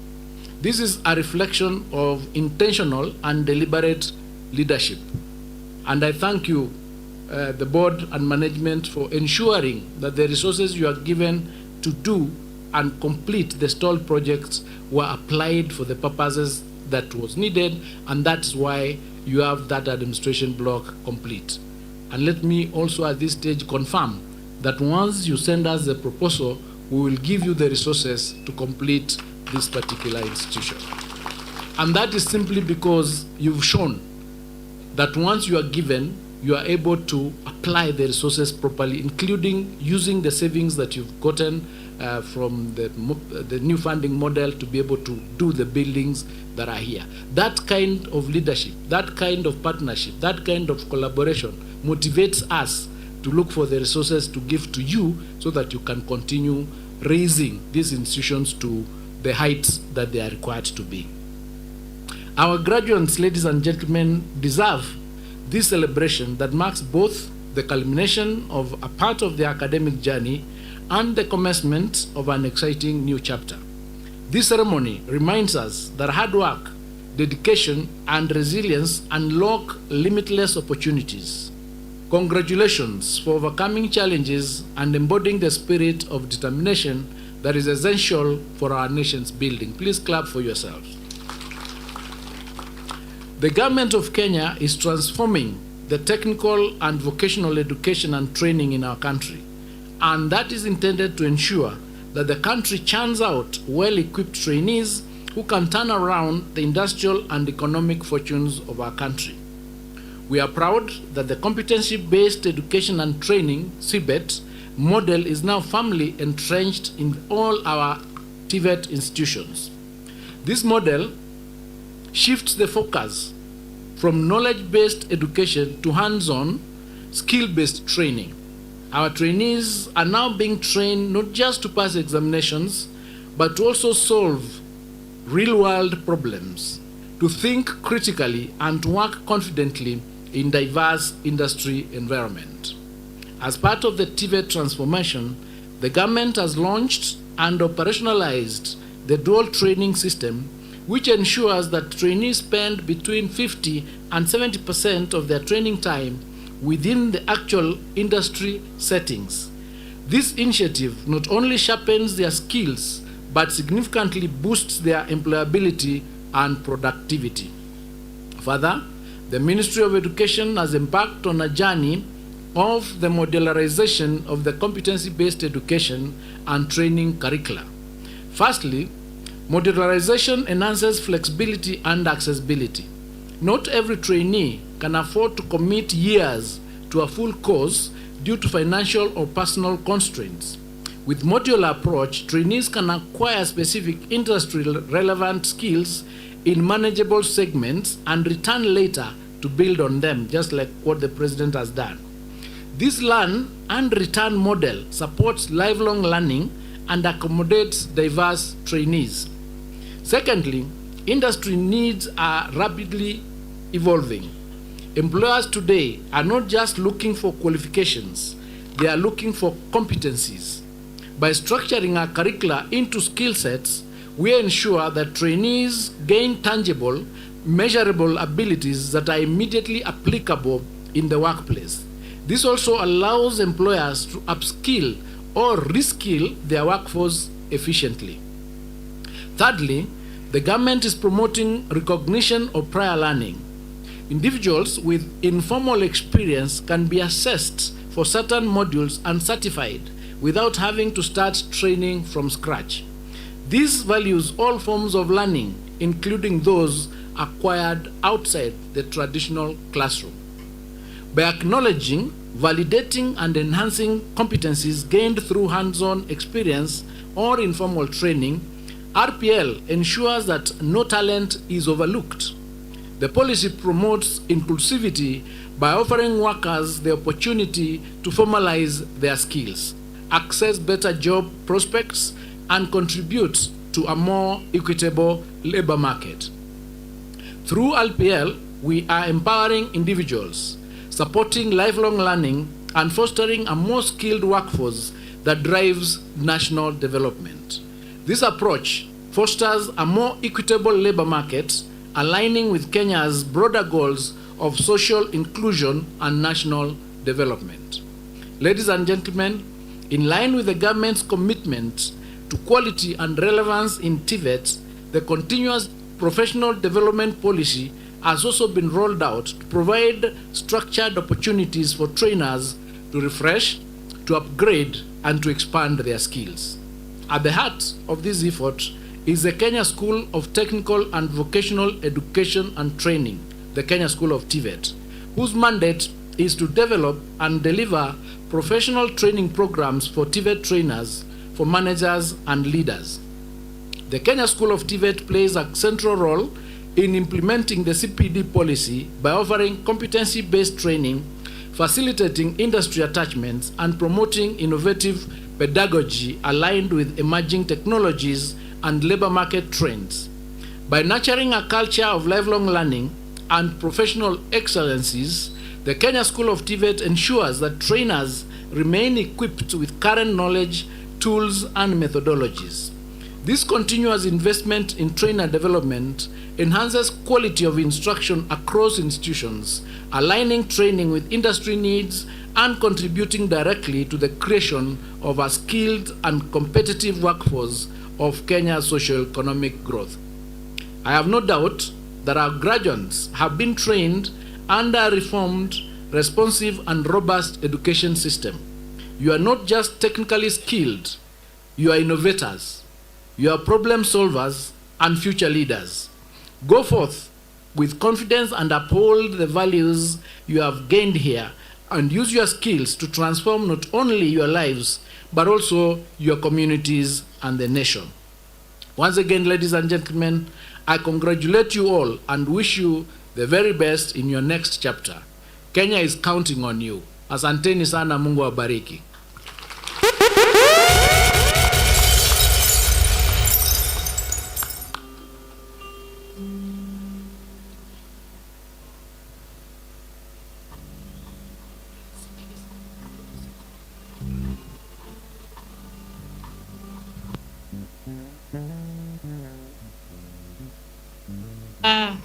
Chief guests, for those very kind ones and very informative speech that will go a long way in helping us to grow the TVET sector. Asante sana.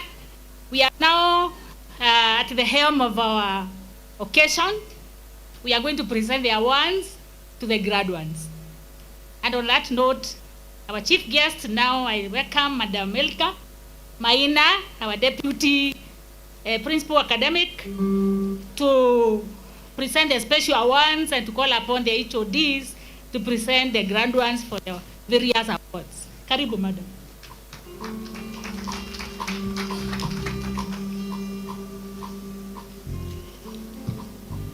Thank you very much. The chief guest, please allow me to call upon the Quality Assurance Officer, Tony Kirimi, to present the exemplary performance for award.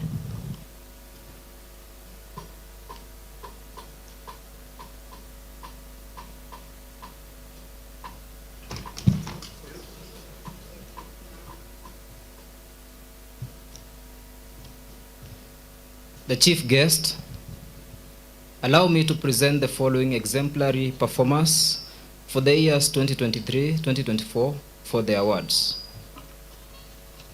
First category, Best Student in the Departments, Computing and Informatics, Mbone Valerie, Diploma in ICT, credit. Building and Civil Engineering, Isaac Mutedia, Craft in Building Technology, credit. Automotive Engineering, Tendwa Agri Silencer, Diploma in Automotive Engineering, credit. Electrical Engineering, Mwirigi Alex, Diploma in Electrical and Electronics Engineering, Power Option, credit. Institutional Management, Lina Kendi, Diploma in Fashion and Design and Clothing Technology, distinction. Business, Mwikamba Mary, Diploma in Social Work and Community Development, distinction. Second category, Best Overall Student, Mwikamba Mary from Business Department, Diploma in Social Work and Community Development, distinction. Third category, Student of the Year, Evans Kirimi. The examination officer, Madam Naomi Kangangi, will escort them for the awards. I call upon the chief guest to issue the awards. They can come one after the other as they receive the awards.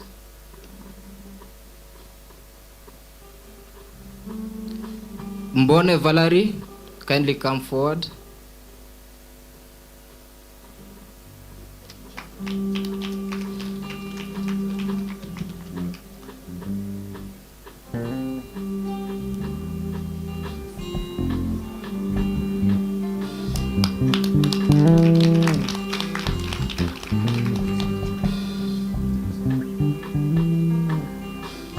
Isaac Mutaidia.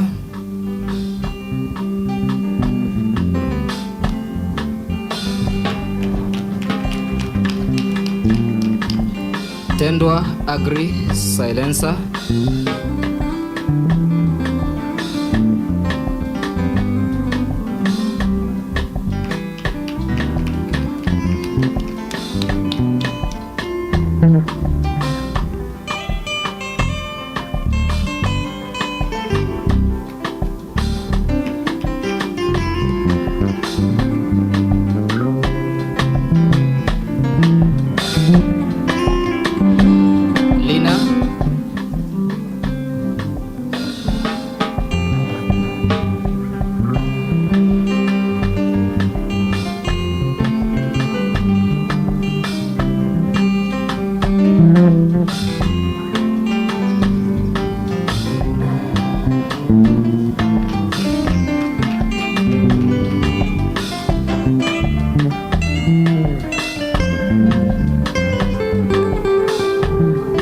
guest, the Student of the Year, Evans Kirimi, has been awarded the Student of the Year not only on academic performance, but also on the many things he has done for this institution, matters of games, and linking with the alumni team, and also he is a national referee.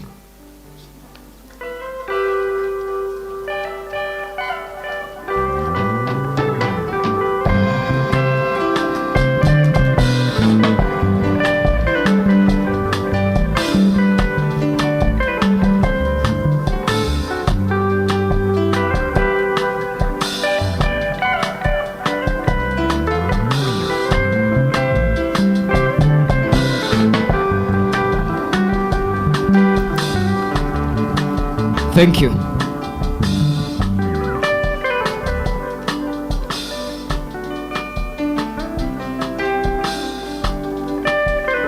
Thank you. Let us applaud them better than we have done. They are our heroes and heroines. They have done well, and they have made us proud. The chief guest, I want to make a plea. We are going to the next section where we are going to read the graduates. And I was requesting that we do them by names. We promise that we are going to do it very fast. And because there are not very many, we will manage to do it in a short time. The chief guest, kindly allow me to call upon the respective HODs to present their respective graduates who are examined and certified for the award of grade and artisan certificates for the year 2023-2024 in the following order: Building and Civil Engineering, Electrical and Electronics Engineering, Institutional Management, Mechanical Engineering. Graduates, kindly remain upstanding until the certificates are awarded.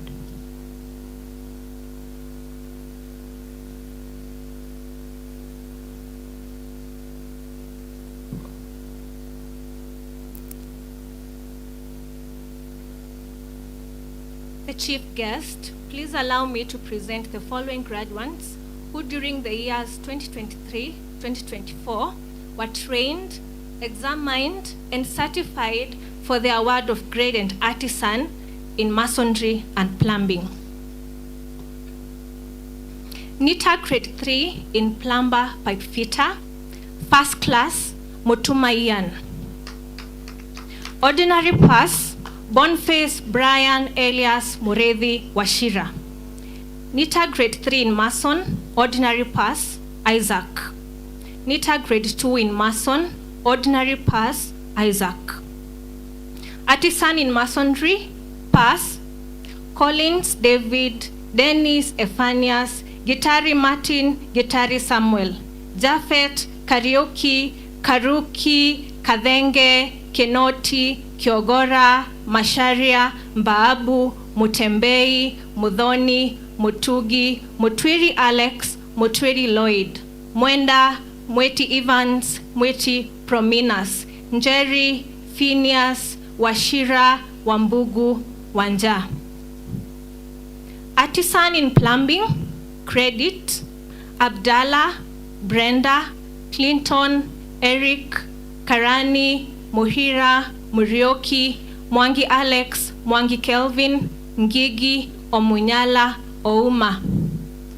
Pass, Anthony, Benjamin, Boniface, Dorothy, Eunice, Gakunju, Gaturwa, Getari Eric, Getari Maureen, Getonga, Irungu Alex, Irungu Charles, John, Judy, Kaberia, Kagure, Kamande, Karanja, Karaoke Masi, Karaoke Stella, Kariongi, Karuru, Kelvin, Kibe, Kigodho, Kimathi, Kenywa, Kirimi, Kithenji, Koech, Lena, Magundu, Maina Anthony, Maina Rose, Mbaabu, Mbogo, Morara, Maureen, Moshira, Moshiri, Mogendi Griffin, Mogendi Kadhure, Muhindi, Monyiri, Murage, Murethi Alex, Murethi Cleve, Murethi Monywa, Murioki, Motegi Morris, Motegi Tony, Muthe, Muthi, Motugi, Moturi, Mwangi Masi, Mwangi wa Ithaka, Mwenda, Mwika, Mworia, Ndungu, Ndirango, Ndiritu, Ngari W. Doris, Ngatia, Ngugi Anthony, Ngugi John, Njoka, Mkonge, Osweta, Ringo, Rogers, Samuel, Shem, Dhuo, Washera, Waiguru, Wainaina, Wamboi Rehab, Wamboi Teresia, Wang'ombe, Wangai, Wangari, Wanjiko, Wanjiro, Waweru. Thank you.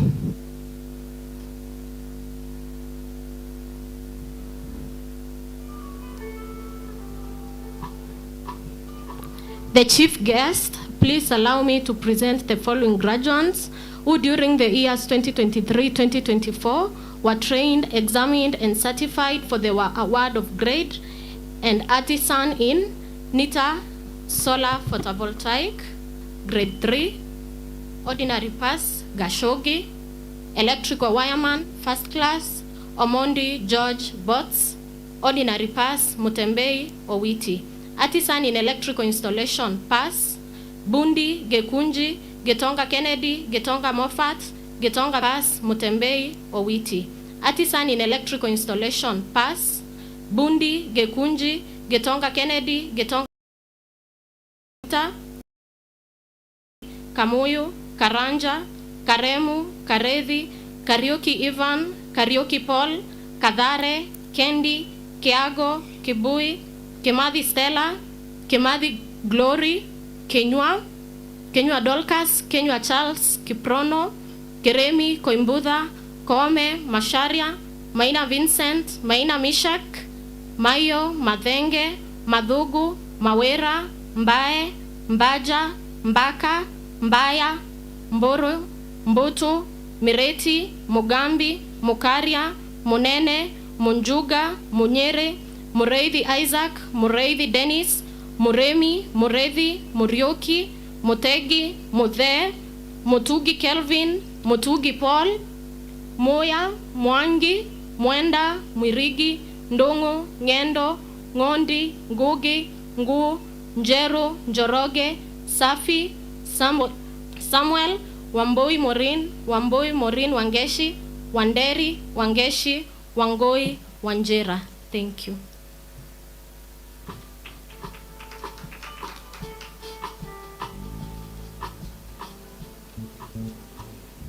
The chief guest, please allow me to present the following graduates who during the year 2023-2024 were trained, examined, and certified for the award of grade and artisan in tailoring and dressmaking.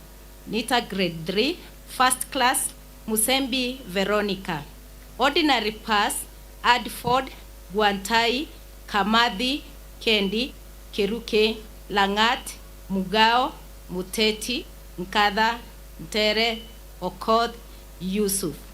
NITA grade 3 in hairdressing and beauty therapy, first class, Gatwiku, Irongo, Karoki, Kendi, Kamathi, Kengori, Koome, Masharia, Mudhike, Ng'ang'a, Tinyari, Kirote, Waigera, Wajohi.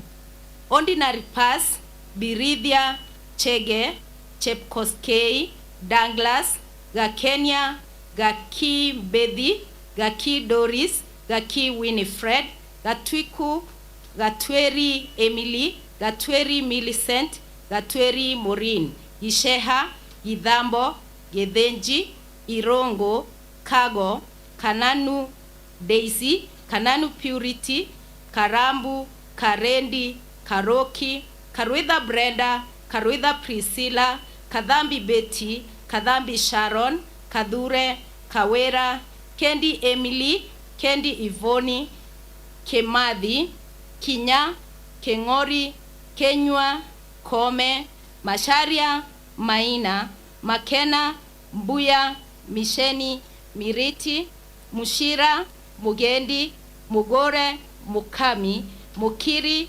Mureithi, Edi, Mureithi, Lynette, Murioki, Murugi, Beatrice, Murugi, Lynn, Mutindi, Mudhike Mudhoni Elizabeth, Mudhoni Linda, Mwangi Grace, Mwangi Winrose, Mwaura Mwende, Nafula Degwa, Deritu, Domba, Dongo, Nganga, Ngonyo, Goge Delphine, Goge Sharon, Jimbi Jogona, Nkadha Joy, Nkadha Rose, Joki, Kirote Endna, Kirote Faith, Tinyari Leoninda, Tinyari Sharon, Nyambura Ann, Nyambura Beatrice, Nyambura Roslyn, Nyawera Opanga, Rosicha, Simon, Theuri, Washeke, Waigera, Wairago, Wairimo,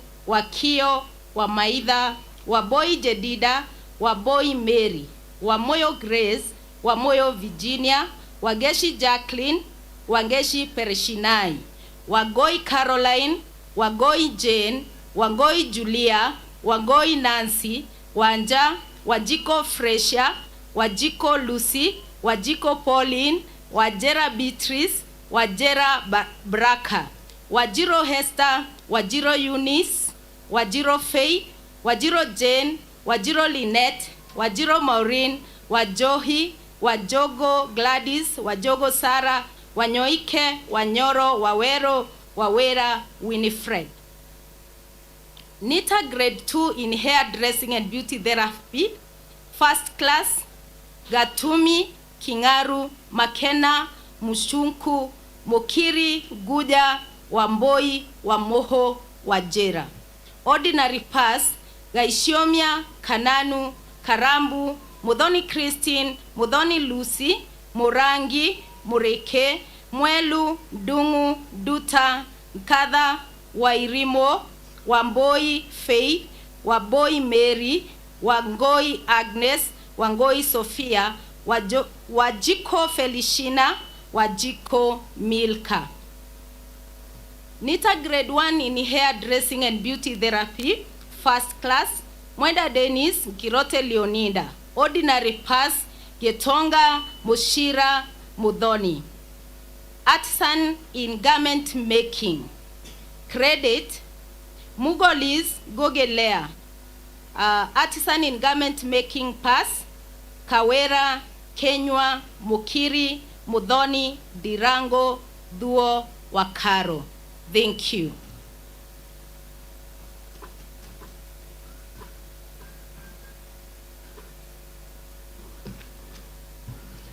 The chief guest, please allow me to present the following graduates who during the year 2023-2024 were trained, examined, and certified for the award of grade and artisan in Nita grade 3 in welding, Joel, Luke, Mark, artisan in motor vehicle mechanics, credit, Gadhua, Gitonga, Mashalia, Maina, Molugi, Automax, Patrick, Pass, Abdallah, Ben, Blyton, Budi Dennis, Budi Evans, Christon, Chomba, Domini, Ezekiel, Francis, Gakoro Francis, Gakoro, Gadhogo, Gatweri, George, Geshero, Gideon,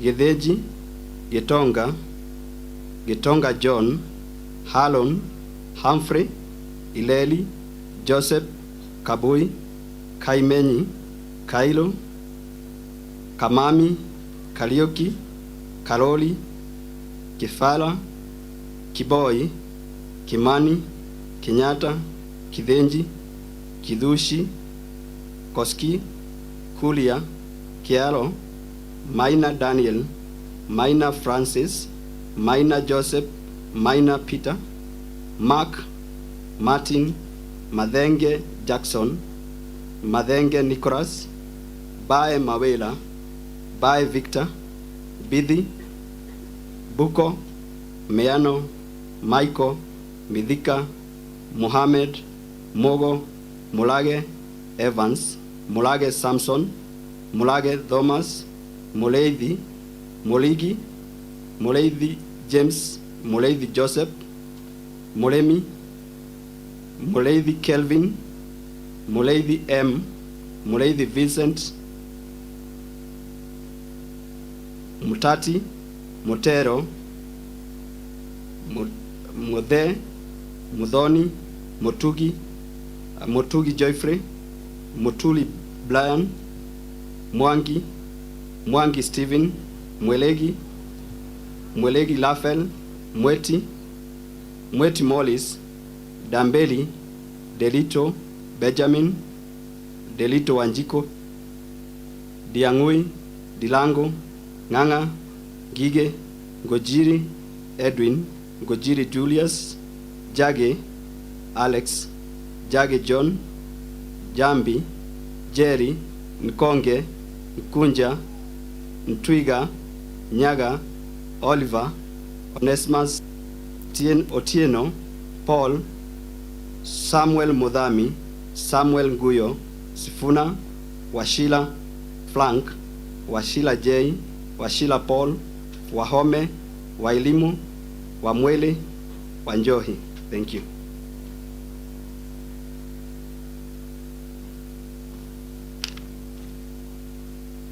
Graduates, kindly remain upstanding until the certificates are awarded, or those who have sat down, kindly stand so that you are given the awards. I call upon the chief guest to award the certificate.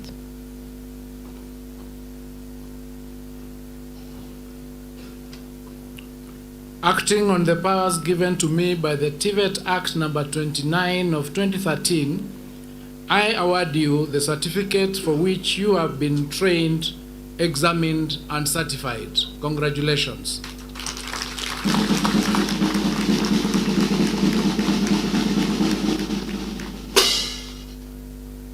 Congratulations, you can now sit down.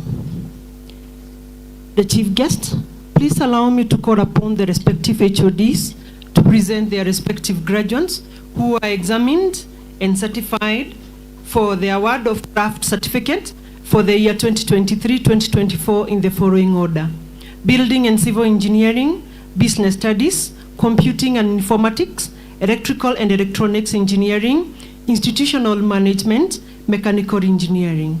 Graduates, kindly remain upstanding until the certificates are awarded.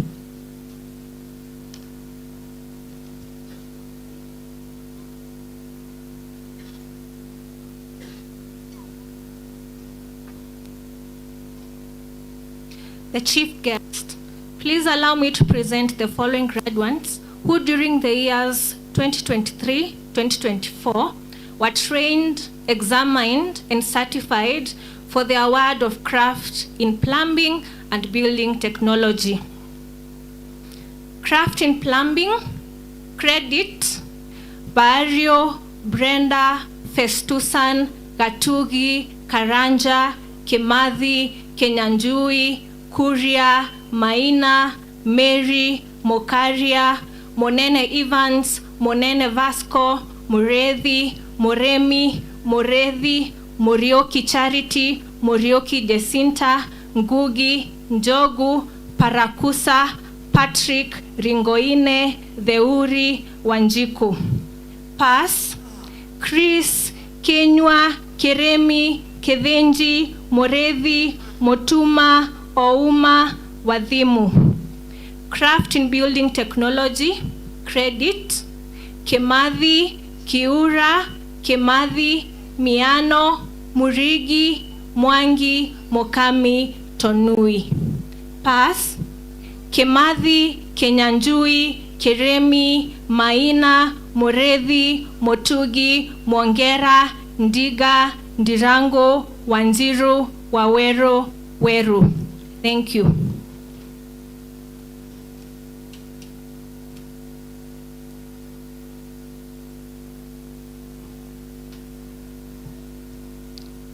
The chief guests, please allow me to present the following graduates who during the year 2023-2024 were trained, examined, and certified the award of craft certificates.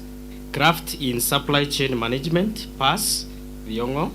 Craft in social work and community development, distinction, Daniel Oloibala Sonkoi, Maina Ferris Wajiro. Credit, Celine, Gichobi, Karanja, Kiremi, Lempuai, Lona, Roslyn. Pass, Gondana. Craft in Banking and Finance. Credit, Charity, Kinyaga, Karioki, Mutugi, Mogo.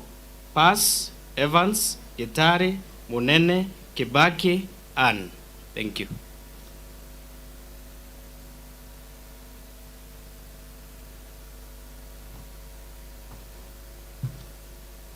The chief guest, please allow me to present the following graduates who during the year 2023-2024 were trained, examined, and certified for the award of craft in information communication technology. Credit, Kagweni, Kawira, Mwangi, Mwenda. Pass, Amina, Gatwiri, Kanana, Modhuri, Mwendwa Bridget, Mwendwa Chrisbeth, Mwirigi. Thank you.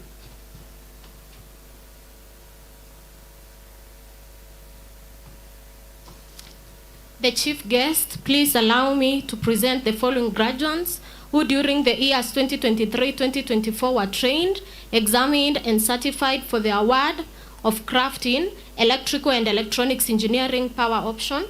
Credit, Mugo Ochieng Wagashira. Pass, Gishoi, Kago, Kamara, Kimanzi, Kimathi, Kengori, Miringo, Mohammed, Mushiri, Munene Daniel, Munene Kenneth, Munene Ian, Murani, Mwangi, Mweteri, Muthe. Thank you.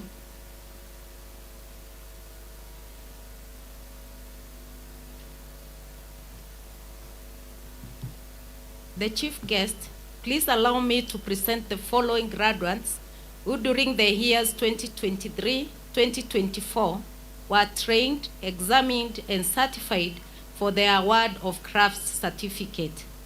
Craft in fashion design and garment making, distinction, Gasharira Beatrice Wajiro, Gishane Eunice Nyawera, Kendi Caroline, Budhi C. Miriam, Mogo Karen Wangari, Mureithi Sharon Kadhambi.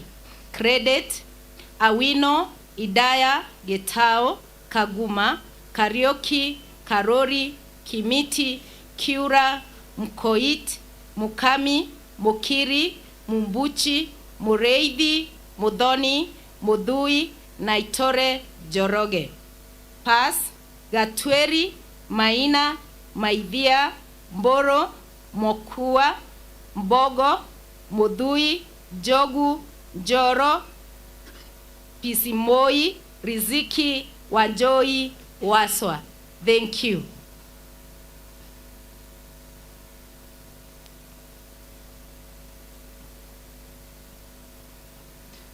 The chief guest, please allow me to present the following graduates who during the year 2023-2024 were trained, examined, and certified for the award of craft in motor vehicle mechanics. Credit, Auma, Eustace, Joyfrey, Gitonga, Ilongo, Kamau, Kiama, Kimathi, Kisia, Mailudha, Muleithi, Mutegi, Mutembei, Muteti, Motuko, Mwangi, Mwongela, Gali, Joroge Anthony, Joroge Francis, Nyamu, Vincent, Wakodhi, Wangeshi, Wanjiko, Waza, Pass, Githinji, Kasoloi, Lihanda, Muleithi, Musioka, Mutugi, Mwenda, Jero, Jogona, Samuel. Thank you.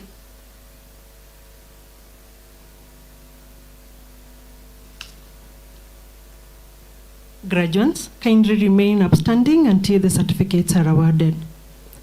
The chief guest, I call upon you to award the certificates.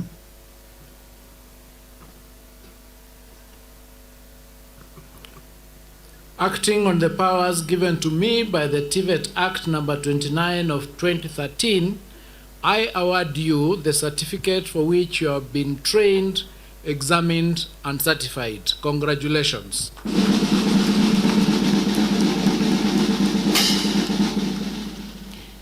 Thank you. The chief guest, please allow me to call upon the respective HODs to present their respective graduates who were examined and certified for the award of diploma certificate for the year 2023-2024 in the following order: Building and Civil Engineering, Business Studies, Computing and Informatics, Electrical and Electronics Engineering, Institutional Management, Mechanical Engineering. Graduates kindly remain upstanding until the certificates are awarded.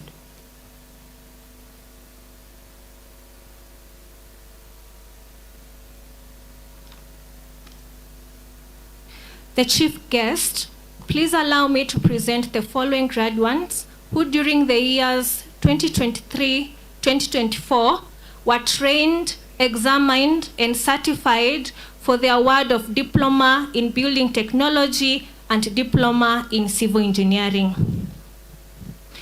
Diploma in Building Technology, credit, Amai Kithogori Mwang'ombe Mbutu.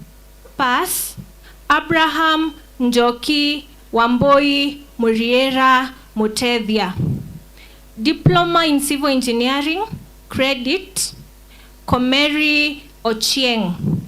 Pass, Festus Kiende Komeri Komo Murigi Motugi Motuma Mwithirwa Ndungu Njoroge Wanjiru. Thank you.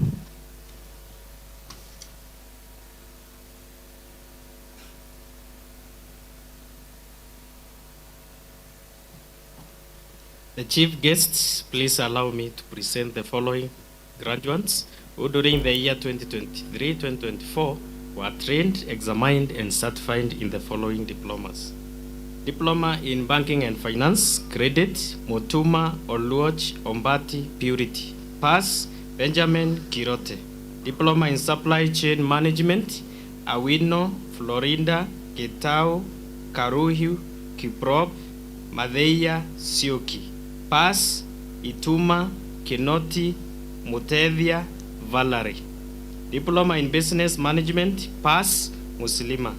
Diploma in Cooperative Management, credit, Benedicta Bundi Kinoti Mutwiri. Diploma in Social Work and Community Development, distinction, Gitare Njoki Frinda, Meme Joy Mukiri, Mose Winnie Joy Gaki, Mutegi Patrick Muriungi, Muikamba Mary Kawera, Nantana Evelyn Marek, Rose Ayanae Mutunga.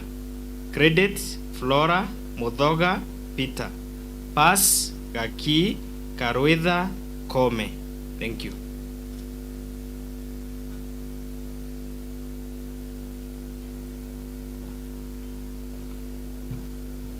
The chief guest, please allow me to present the following graduates who during the year 2023-2024 were trained, examined, and certified for the award of Diploma in Information Communication Technology. Credit, Makena Mbone Mukoronia Mwang'ori Ndungu. Pass, Joy Muema. Thank you.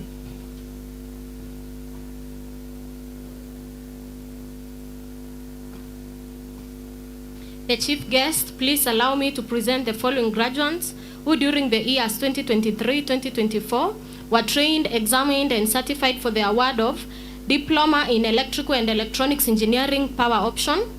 Credit, Mwirigi Masharia. Pass, Gashoge Jeremiah, Juma, Kenegeni, Keremi, Kiswi, Mushira, Mugera, Ndegwa, Nzivo, Omondi, Otieno, Waswa, Okoli. Thank you.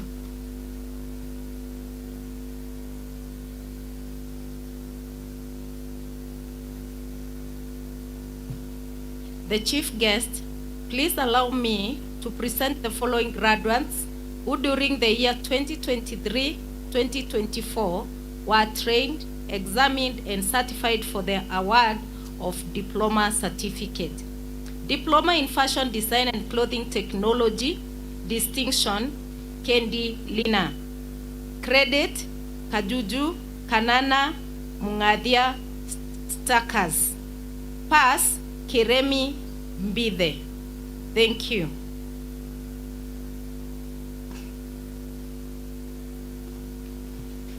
The chief guest, please allow me to present the following graduates who during the year 2023-2024 were trained, examined, and certified for the award of Diploma in Automotive Engineering.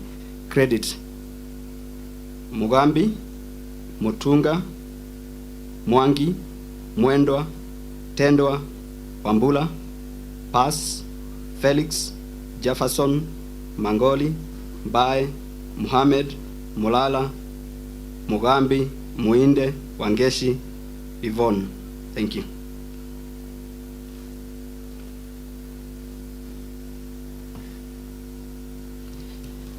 Graduates, kindly remain upstanding until the certificates are awarded.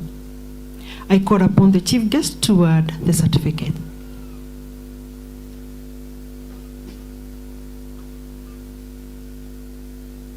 Acting on the powers given to me by the TVET Act number 29 of 2013, I award you the certificate for which you have been trained, examined, and certified. Congratulations.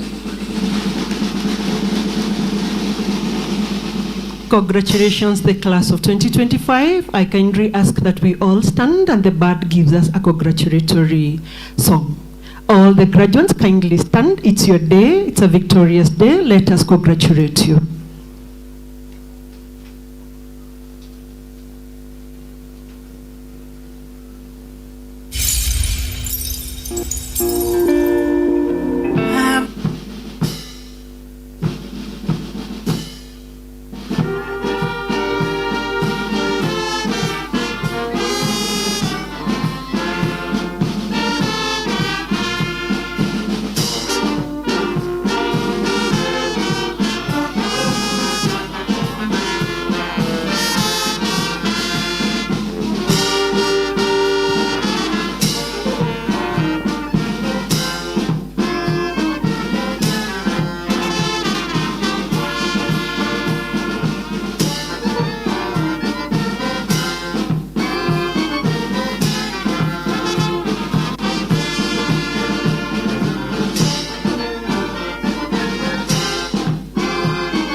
Wow.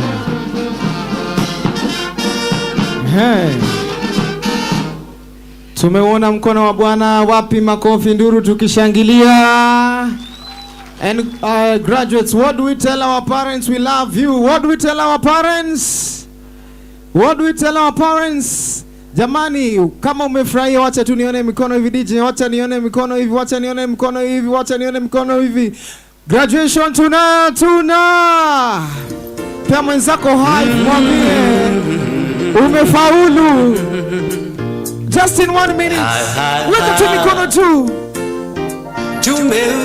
Pia mwenzako mwingine hai. 1, 2, 3, 20. 1. Let me see you. Mengi mazuri tumeyao. Right. Let's DJ. Ni kweli wewe muweza. Hey. Ulitanga vitu vikawa. Mikono tu. Nendo tunatosha. Ukisema umetenda. Aya, weka. 1. 2. Watumishi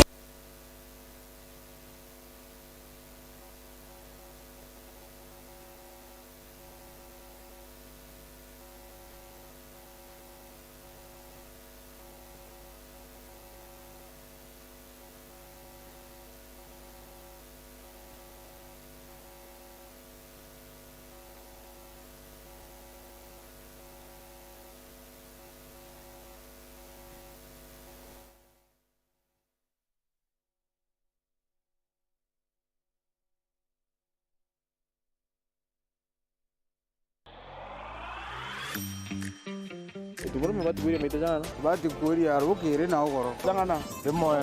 Bateraia. Dina nyanyo kwa munyanyo kwa re onche nyatu moi bairi. Tio media mano. Uga ukie monkosi. Narua.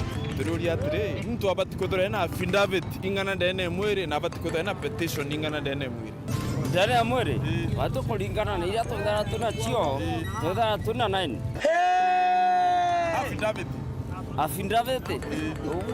Oui. Ingana mwere. 7. Petition ingana mwere.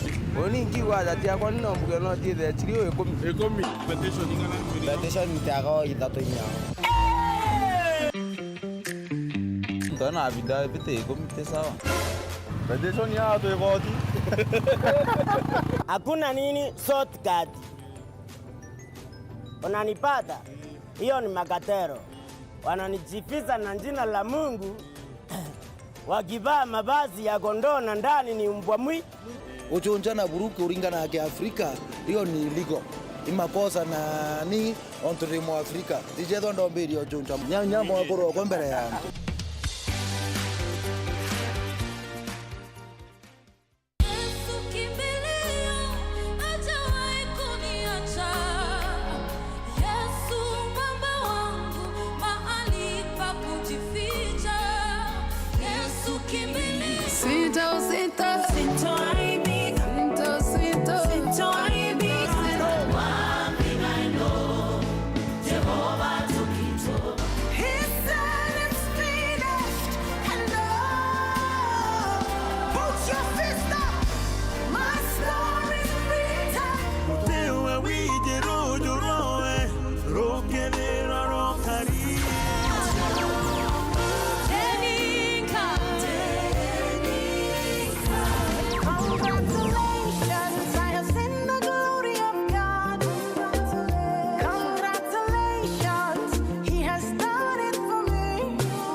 Masiokera miunda yake ya makenda okeria njara cia kuthalime Mũrungu.